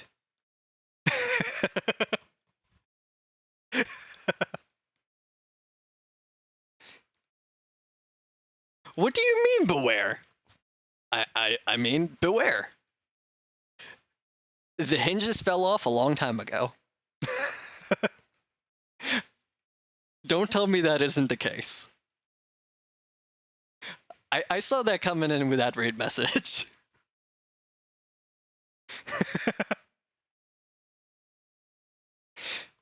But yes, it is wonderful to have you, buddy. I'm gonna have to read that description. You know what? Because I know that I have a bad memory. Hey Siri, remind me at 10:30 to pull up the VOD description and watch Leo's debut. I want to see it. There we go. Short-term memory has been solved. The answer is phones. Now let me scroll backward through chat really briefly and catch up. I need to find a nice way to create a summary of what all has happened. I have a couple of different ways on how I could do that, but that requires effort to set up, and that effort will have to happen at some point pretty soon. But hey, hi, hello. Hello, Chunsa. Leo. And Brian. Brime. I want to listen to that guitar.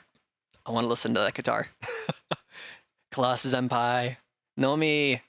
Mono. Thank you. It is good to see you all. Like I mentioned, we are building a StreamElements widget today. I have an existing widget already. I've actually used it a couple of times today because I've been making bread and I had to go tend to the dough and I kept forgetting about the dough.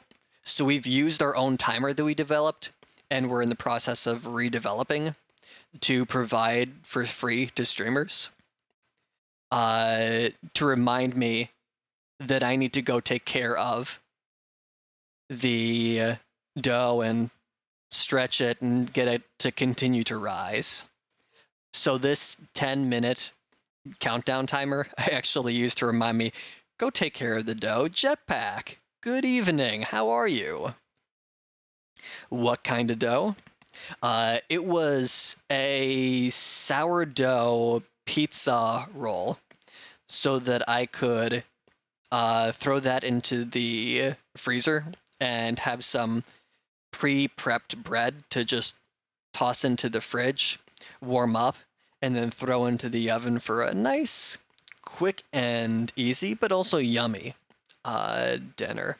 Did something happen? I don't know. Did something happen? Bruh. Who is this guy having the gunslinger? The Mr. Nice Shootin' Tex himself. I don't know, I ain't got aim. If you see me in Overwatch, or if you see me in Deadlock, I can't aim.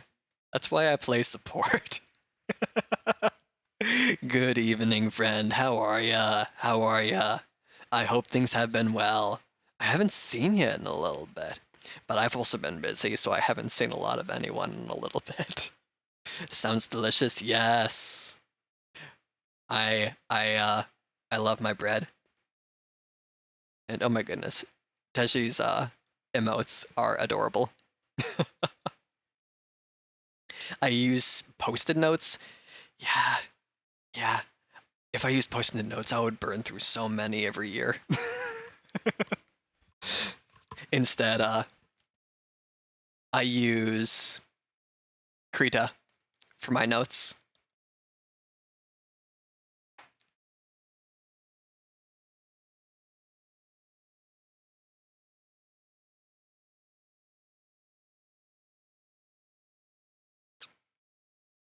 Yeah, that's my post-it notes.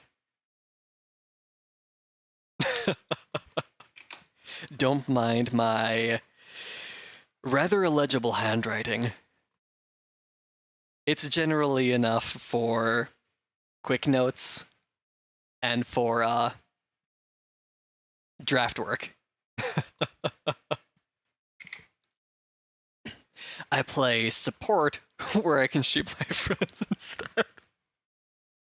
I suck at aiming, so I also do support. Yep. Support crew right here. Support crew right here. Kimi no Shiranai Monogatari. Did you play this piano? I'm not the one performing this one.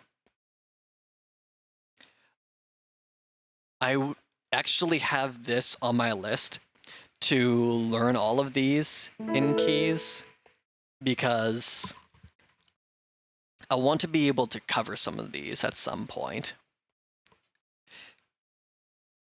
Man, so many of us are just support players. If we wind up getting onto a team, it would just be a team of 5 supports. And we'd probably get wiped, but you know what? This is fine. This is fine.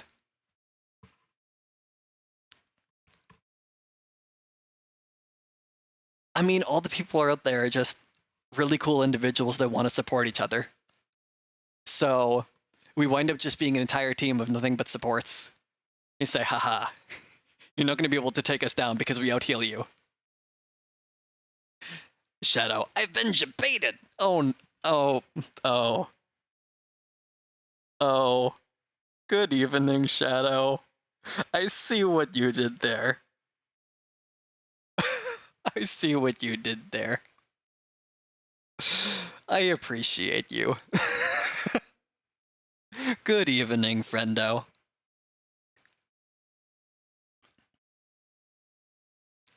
We'll be healing each other. Yeah. Out-healing all the damage that we're receiving. Like playing Barter Cleric. I'm actually playing a sorcerer right now in my campaign. And the way that I'm supporting our team as sorcerer is through diplomacy. I'm the speaker of the party. I don't know why they have me as the speaker for our D&D campaign. My sorcerer is a pyromaniac.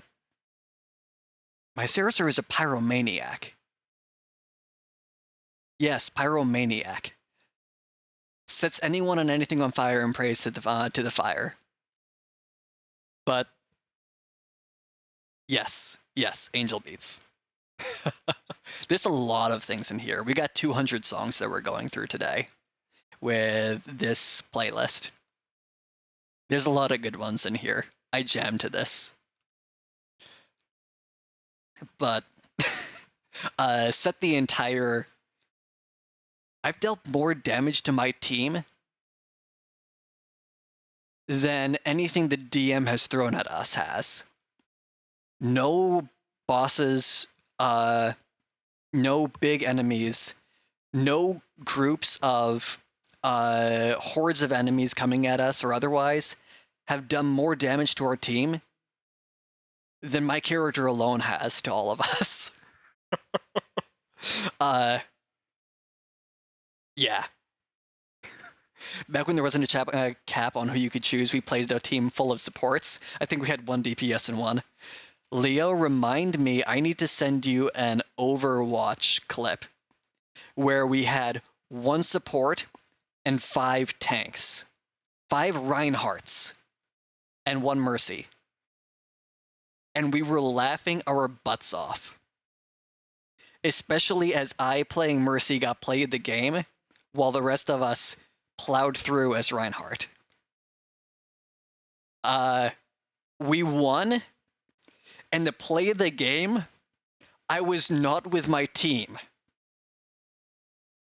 I will have to show you this clip later. Unless I can actually pull it up and crop it, because it has some personal information on there. It's from a YouTube account where it has all that stuff on it. I'll have to figure out how to get that in there, but yeah. Ooh, this song.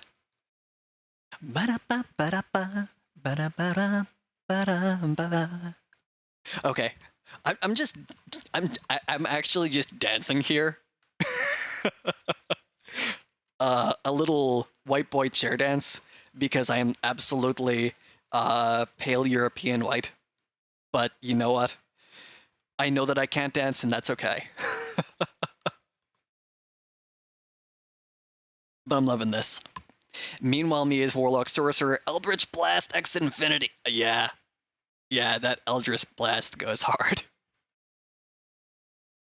Love the piano covers, listen to the same while at work. I listen to this actually while I'm at the office doing software engineering with my programming team, while I'm doing reviews with them and business meetings with them all day long. This keeps me sane. I love this stuff so much. I'm glad that other people do too. You jammed to this? Anyone pee well? Pee well? Buttering with you on it as well. Peanut buttering. Peanut butter? Oh! I see what you did there. Jam. Peanut butter. I appreciate this. Thank you, Shadow.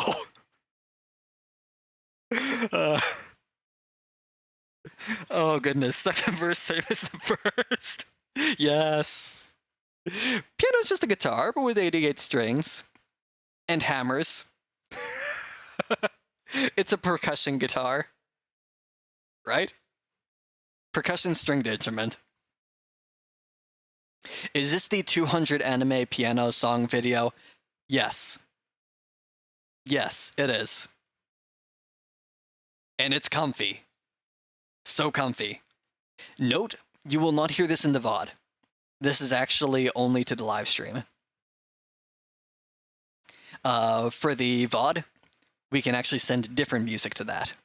If you're interested in how to send one soundtrack to your VOD and a different soundtrack to your live stream, feel free to poke me. I can show you how to set that up.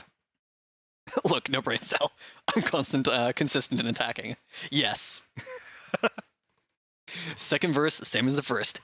Eldritch Blast. That's exactly what my Pyromancer does as well. It got to the point where the DM didn't have to ask what I did for my turn. They said, oh. They use Fireball. I understand. Next. And went on to the next person on the team. And it became a... Our DM did a little bit of a trivia during our campaign to ask different parts about the campaign to see how well we were tracking, and like, did we remember certain characters' names, different characteristics, to see how memorable were the things that the DM was putting into the campaign. Did you remember this character that we met back in the very first session? What happened as the major plot point of the first thing that happened? But yeah, they were doing a nice little trivia during one of our transitions between different parts of our campaign. We were going from one location to another, so they brought in this trivia, right? And well, amongst those questions about like, who was this first major character? What was the plot point that came up? What was the twist? One of the questions they asked was, what does Tex's character do? Or rather, you see enemies, what does Tex's character do? And immediately everyone buzzed in to say fireball, fireball, fireball, all back to back instantly. I was too busy laughing my butt off to be even able to answer that trivia question. It's just that much of a running gag with the campaign. They cast fireball. Second verse, same as the first. I hear ya. VOD is just nonstop rickrolling. Yeah, you can do that. Thank you for the ideas. Great memorable character development. Yeah, we might have set some of our allies on fire a few times. At least 6 or 7. Especially after the artificer used oil, and then I used fire. Ball. Fired. Followed by firewall. It's fine. It's fine. It's just a flesh wound. Have you seen JoCat videos? No, I haven't heard of them. I think...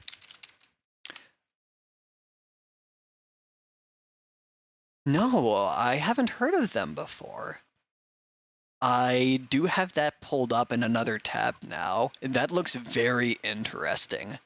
I'm going to have to check those out for sure. That looks like a lot of fun. Makes short animated D&D tutorial vids, but they're funny. And there's a song too. I'm definitely going to enjoy that.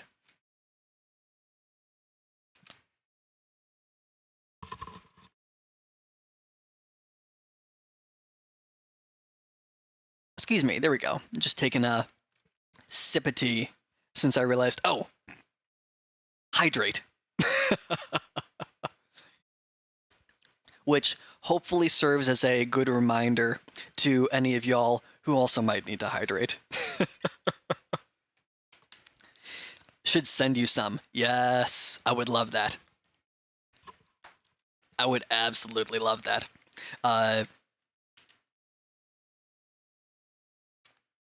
Yeah, Twitch Whispers is probably one of the easiest ways. But definitely. Let me pull back up my... What's it called? My notepad? Yeah, my notepad. Fade this in. Just the wizard one. Note to self. Oop. That's... There we go. Move this down.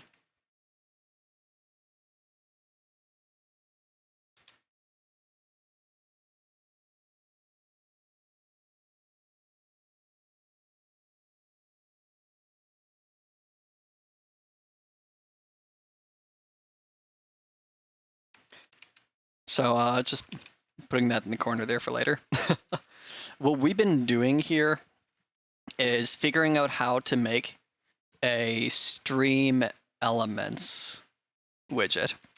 Like you saw, we have an existing widget. And we actually used it to keep up with the sourdough pizza bread. But I've never made a StreamElements widget before.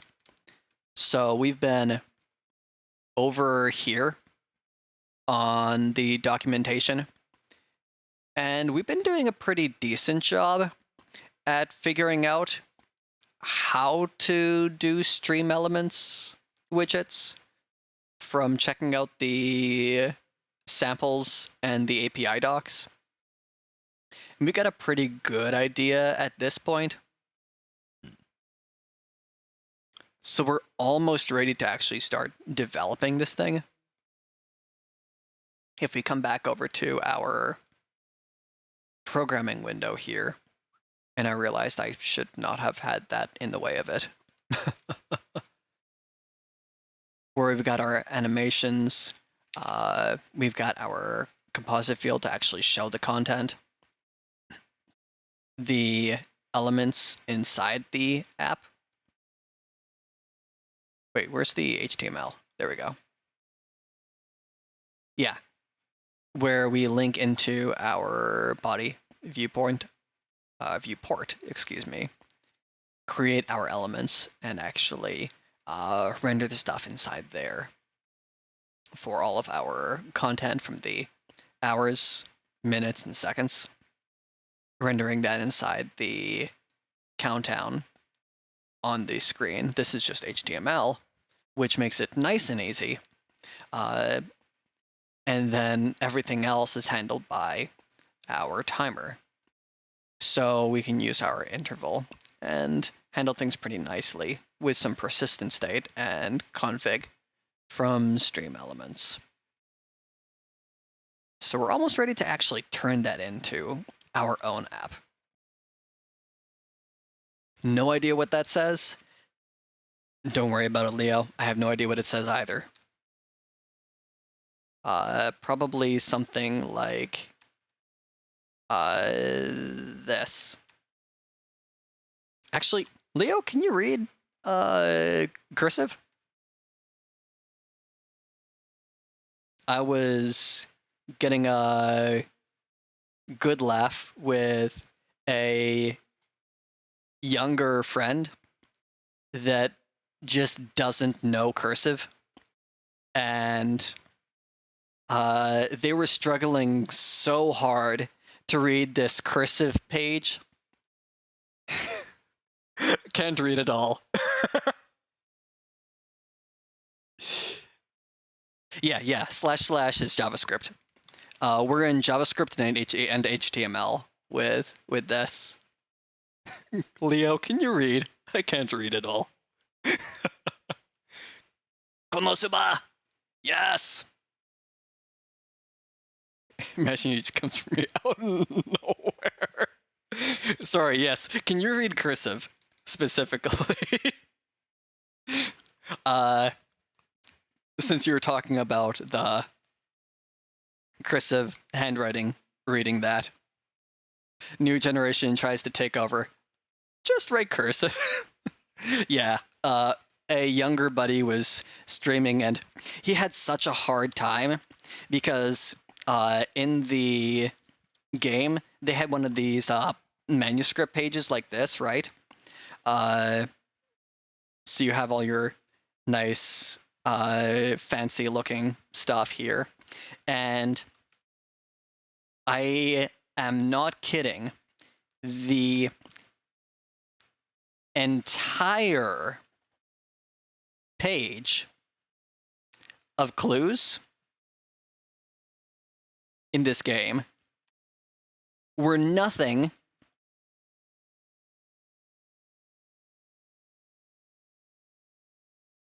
but cursive.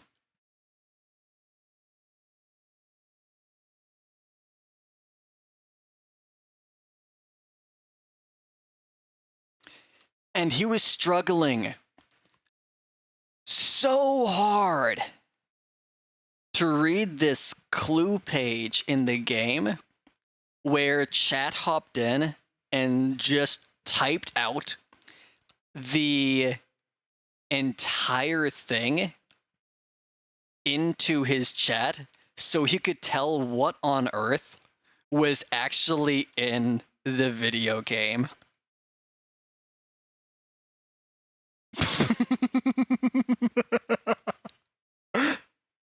Nomi, that's beautiful.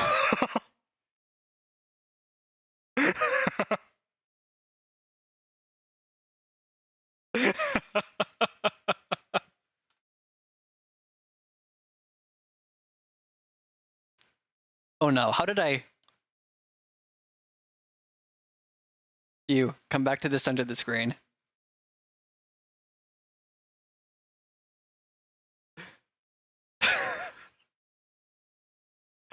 That's beautiful.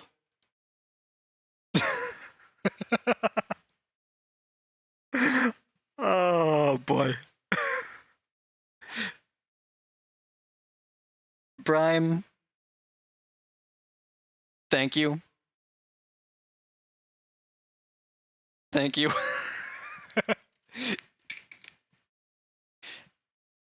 Just D glyphs to meet you. Honestly, that's kind of what it felt like watching this guy try to read anything that was in the video game. And it's one of those cooperative ones too, where like you're trying to tell the other player what all the clues you're seeing are so that they can interact on them and do stuff on their side to help you out. So they were just talking back and forth, and they could not figure out what it was. And the person on the other side was like, "What does it say? What does it say? What does it say? Quick, we're running out of time." Panic. It was beautiful. Gonna get going. Good luck on the StreamElements. Need to get dressed. We were here. It might have been. Is that one where you have multiple different levels you have to get through? You're going sort of like through an almost maze thing where you're not in the same location, but what you see and what they see are correlated? That might actually be it. Yeah. And you're limited on time the entire time. Well, yeah, it had a page of cursive somewhere in there. But yes, definitely definitely get your self-care for any rest, food, drink, eat, relax. Relax. Carve out plenty of time.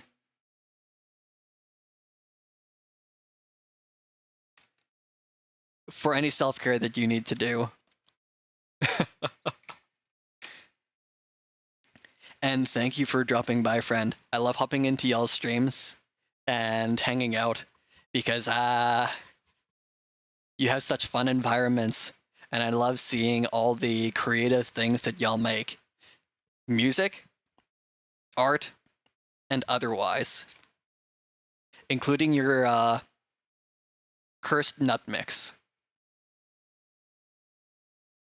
I still need to make that. I've got it on my list for another snack because they're just so good. They're so good. I'm already munching them all day long, so I might as well make the recipe. But yes, have a wonderful night, friend. No, I will not leave them alone. It's okay. I also screamed at that game. Yeah. Yeah. I'm right there. Here we go. We can pull that over. Oh, that just woke my screen back up. But thank you for the reference. I've got that on my list for next time I run out of the munchies and need more munchies. Because at least it's a fairly healthy munchie. So let's see. I think we actually want to pull back up our thing again, so that we can take what we've learned from theirs and draft out how we're going to do ours. Let's pull up a new 4.3 design template. Drown it in butter. Why are yours healthy? Because I use a mixture of a little bit of sesame and primarily like a canola oil and bake it at a lower temperature. Either a canola or like olive, depending on what temperature I'm going to use. According to the smoking point. And don't use too much, just enough to roast it nice.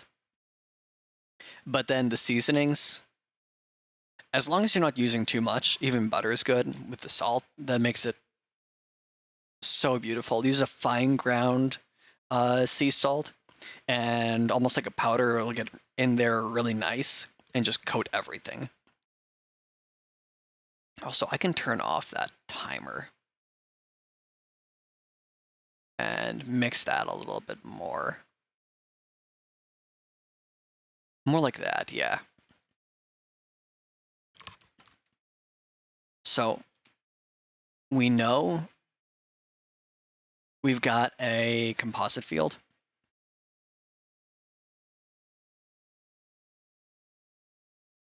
You know what? I can write that a lot better. Here we go.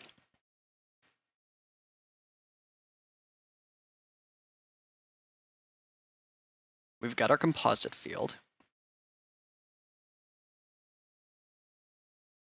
Sure. And this is going to be our text multiline that we've been seeing.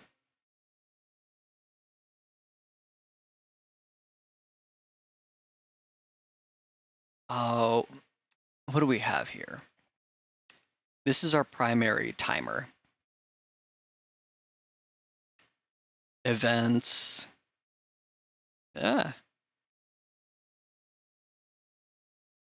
Or subathon.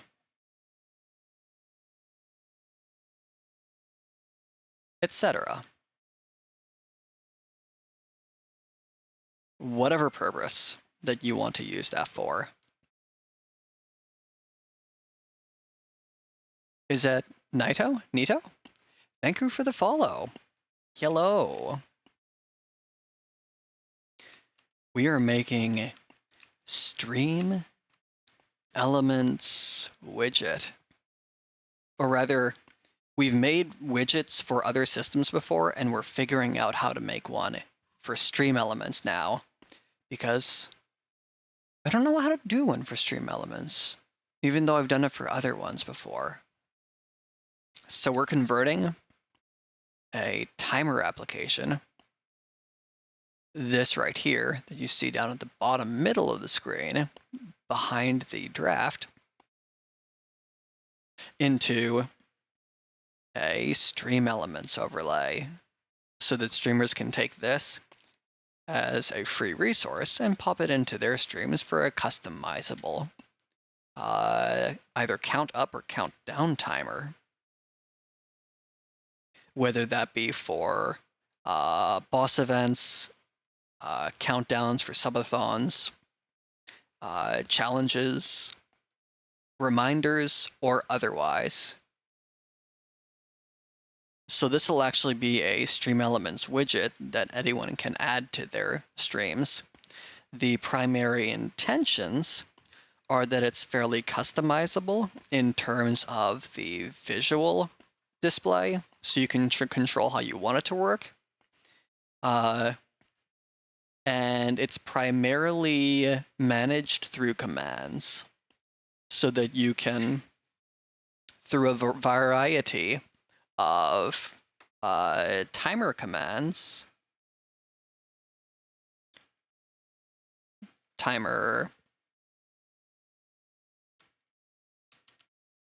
yeah, there we go. You can start, stop, pause, configure duration,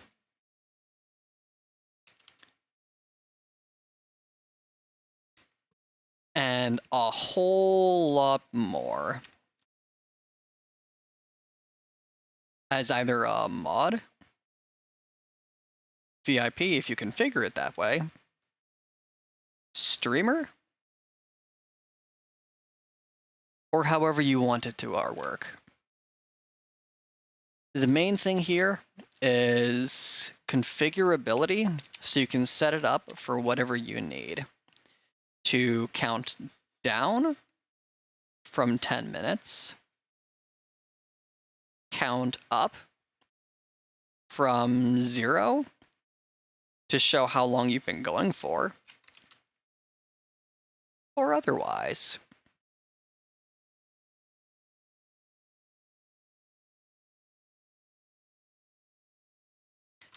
All to let you use it for a variety of different purposes without too much effort. Klaus, thank you for the follow. Luna, hey, hi, hello, howdy. How are you doing, friends? We were actually talking about Arc for a little while earlier.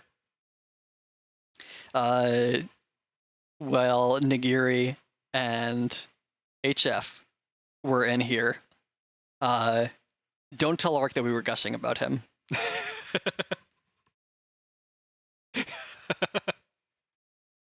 Yeah. HF and Sushi and some others were in here, and we were just chatting for a little while. Always fun to get together and catch up and reminisce.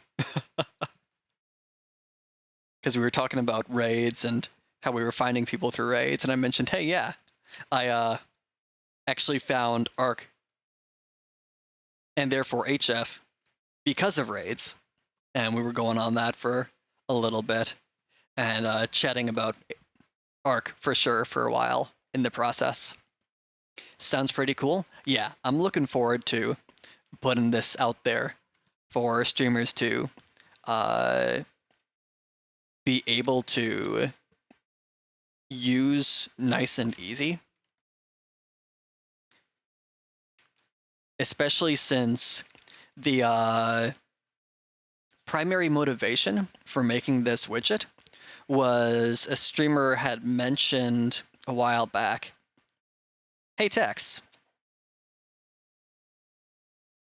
they were saying, I can't find a widget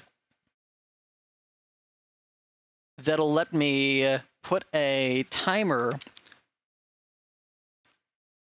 on my stream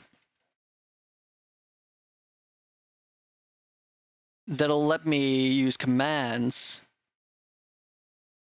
to configure the durations and the visuals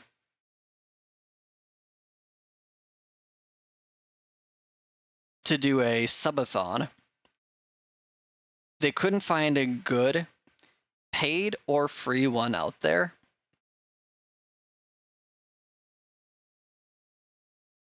To use for their subathon that they were planning. And I said, it can't be that hard. Bet. Turn around and made the one that you see on the stream right now in about a day.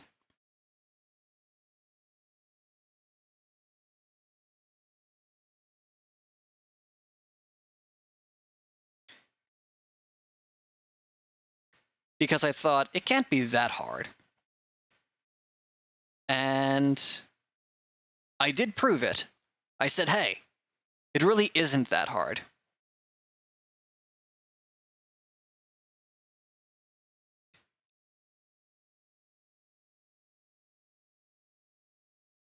But the problem with the current one that we have out there is that it's very difficult to share it.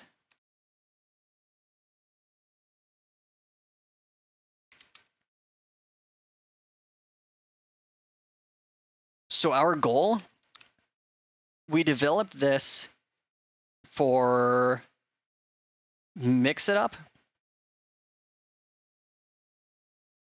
And this was actually a really great platform to build it on, because we were able to prove that we could actually build one of these as a software developer in about a day.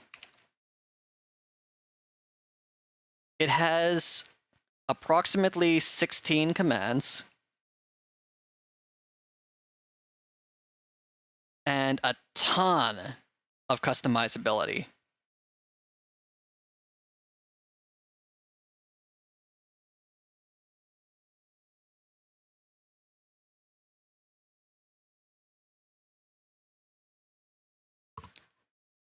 But the problem is, it has 16 commands and a ton of UX customizability. And so sharing this with Mixitup with other people turned out absolutely terrible.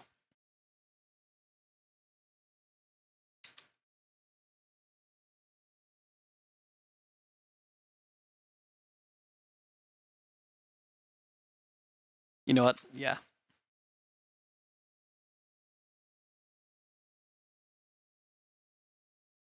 We're basically a dead emoji. We're trying to share this thing. It just does not work because you have to download each command individually. You can't share it as a single set. So you come over here, download command 1, download command 2, and so on and so forth until you have all 16 commands. And then your overlay. And then you have to configure that inside Mixitup as well. Which is fine and all if you're a technical user. No pun intended. Hi, welcome to the technical corner. Reminds me of configuring Rainmeter. Yeah, it actually kind of feels like configuring Rainmeter when you can get onto all the technical stuff. It's very fun. Lots of stuff that you can do, but it can get so technical so quick.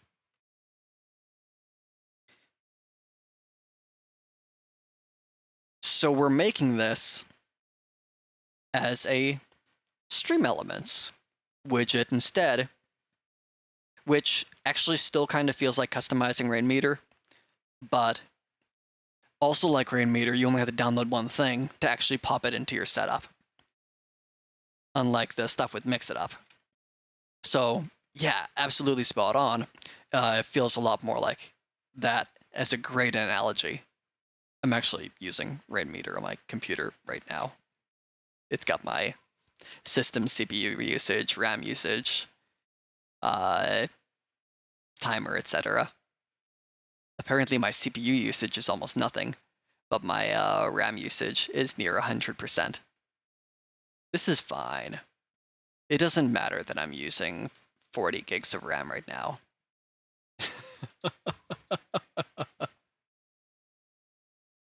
That's normal, right?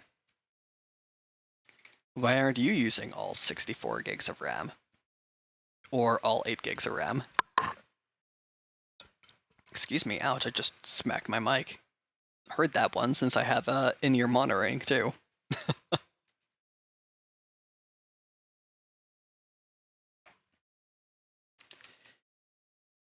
But as a StreamElements,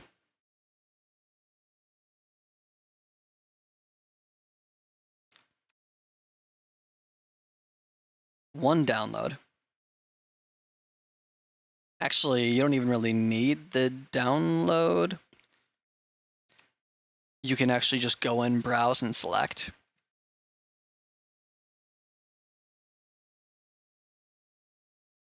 So, or search it. Config page.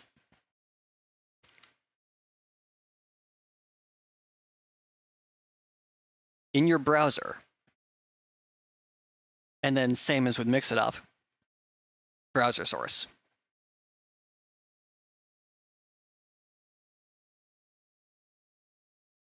And so it's way easier with StreamElements to share your widget compared to with the Mix It Up one. But I'll give him props with how easy it was to create these commands. It was effortless.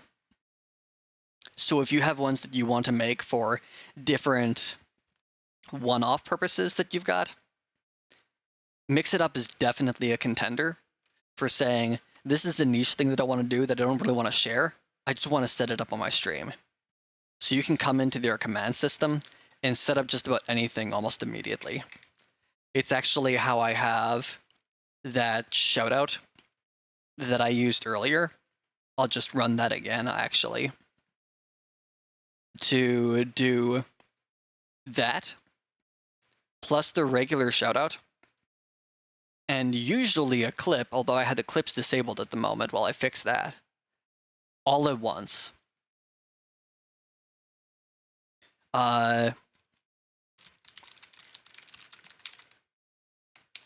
That command was made in about, I don't know, 7 minutes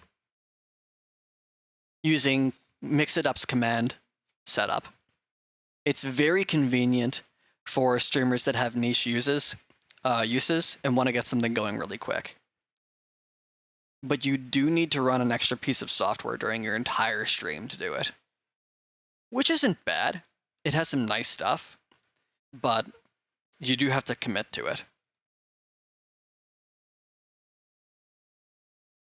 So our goal with the StreamElements is that you can just add the browser source and be done.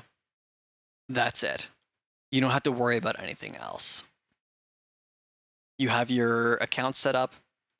You add the widget by going into their search, or you download it and upload it to the thing. Configure, drag and drop the browser source into your OBS, and then you're done. No more tweaking. And that's our motivation behind converting our Mix It Up plugin, command overlay mixture, into a StreamElements widget. So we're going to use our composite field, which is our multi-line composite, to show our timer. I don't think we're going to bother with having multiple different wrappers. We're just going to use a single text element, because that should be all we really need for what we're doing.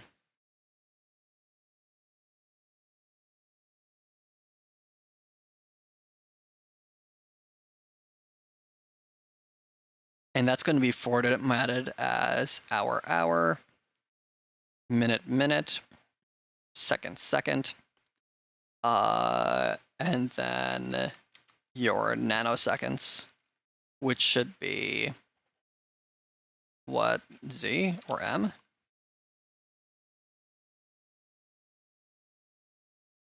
We'll say X at the moment, since I think Z was, yeah, for our milliseconds. And capital Z would be for the time zone, but we're not doing time zone. So for example, 37 hours, 28 minutes, and 41.093 seconds remaining on your subathon timer.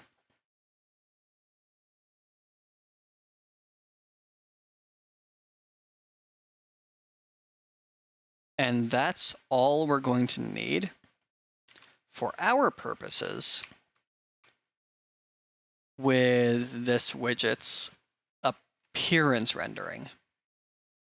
Since this is just a date object, formatted.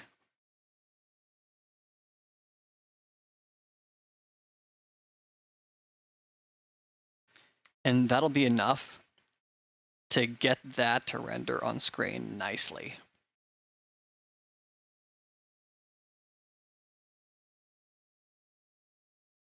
Inside our composite field, they use a render static state. And that's just to render the time into an HTML element. That's going to be really straightforward for us, depending on how much UX customizability we want. We're probably going to break this into two parts, a view and a controller, just to break out the configurability of how it's going to render. If we can load that as an HTML resource, then we can simplify that by a pretty decent margin, just to keep the parts separate and have it really nice to maintain for how it's going to show up. Since, as we see over here, they don't even include it in their view.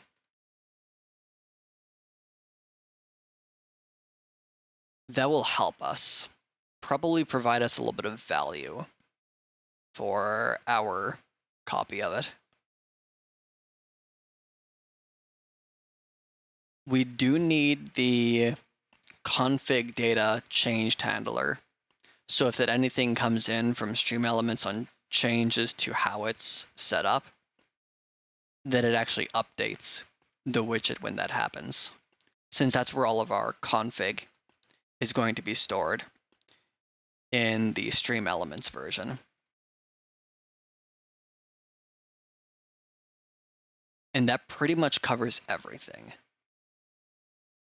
You've got your renderer, you run an interval, get your resources, then render the timer, start the updater for the time that it's going to be going until, which is another custom function to do all of our animations.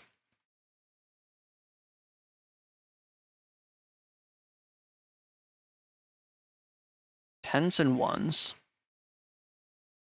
But we can do that through some cleverly wrapped, since we're not doing individual cards or anything, we're actually doing a count up or count down. Otherwise, we do something kind of like what they did, where we have 6 cards, and those are stepping through sort of like a ball game sort of renderer. We're going to go for just stepping the numbers, keep it nice and easy to read, and a little bit less distracting. Just like our timer down here, at the bottom center that you see, and keep it pretty cozy. That removes a little bit of the maintenance that we would have otherwise with trying to do all these 6 animations.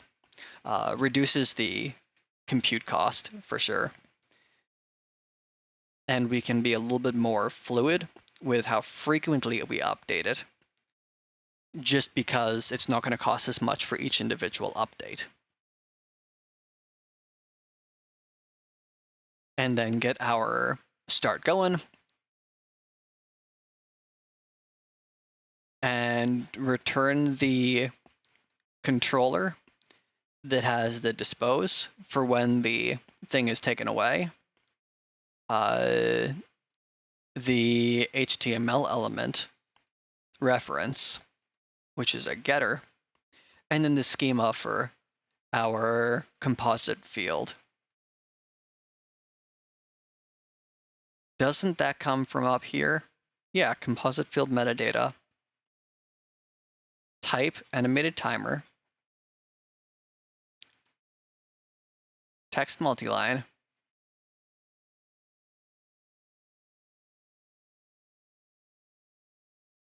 Why is that being repeated?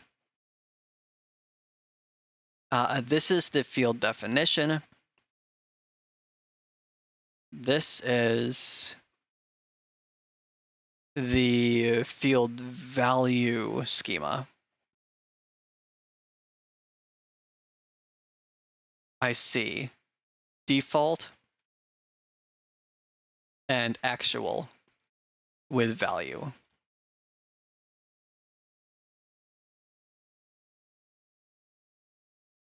I comprehend.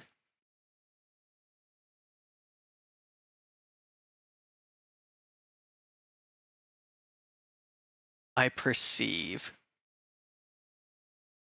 I think we can use that.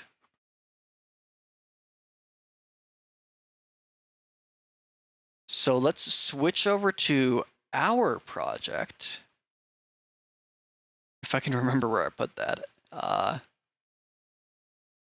Yeah. This needs to switch over to... Why are there 3? Oh, one of them is no longer selectable. Cool. Okay. Here is our package. The basic, which we said we still need to figure out how to link up the StreamElements API so that we can see that on the window. And develop with it so that we can get inline hinting on how it works, which should improve our development experience overall by a good bit. Because our example applications, we're using things like window.widget, but that doesn't even exist on this one.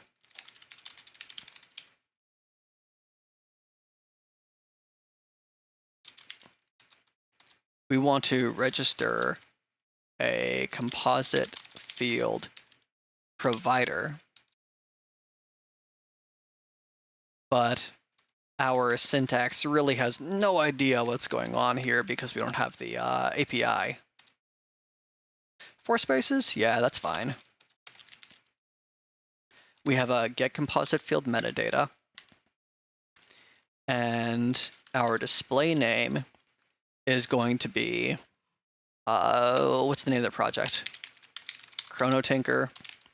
The description is customizable count up or count down timer and count or stopwatch. Yeah, stopwatch and countdown timer with commands and event handling. Commands and events is what we'll say. That's a little bit more concise, easier to follow. And the type is going to be a ChronoTinker. And we'll... yeah, there we go. Lowercase it. You know what? They actually use camel case. We'll stick to that and see how well that works for us long term. And then the other part that we need here is our async create composite field instance, which takes a composite field ID and a config state. And then our code goes here. and that'll give us the basis for one that doesn't have persistent state, and we'll actually add the persistent state 2 hours afterwards so that it can do tracking for like subathons and so on. But that'll come in a subsequent update to the widget so that we can figure out how to develop this sort of experientially and see step by step just how exactly to do this.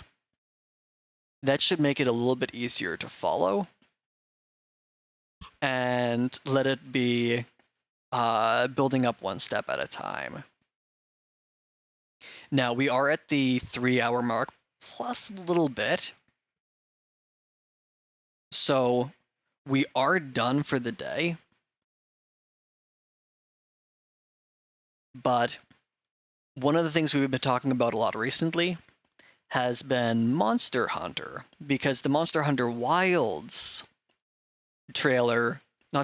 demo recently played.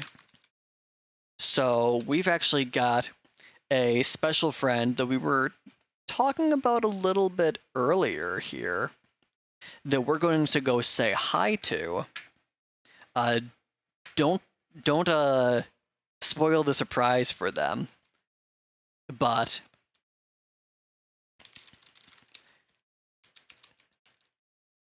here we go. Yeah. They are actually playing Monster Hunter Worlds right now, and we're looking forward to trying out Monster Hunter Wilds with them when that releases in the hopefully not too distant future. We're going to load out for the day since, yeah, we've definitely got to wrap up for tomorrow's day of work. As much as I'd love to keep going all night long. Also, why do I have the... Yeah, there we go. I didn't mean to have my VTube showing up on that scene. But I'll take advantage of that for a moment and give you all a wave with the currently untracked VTube model while I'm at it. But this is a wonderful, wholesome, and very comfortable, cozy individual that we're going to say hi to. Definitely hang on around for a little bit to say hi and hear that very smooth, comfortable voice. And y'all take care of yourselves. I'll see y'all next time. Bye.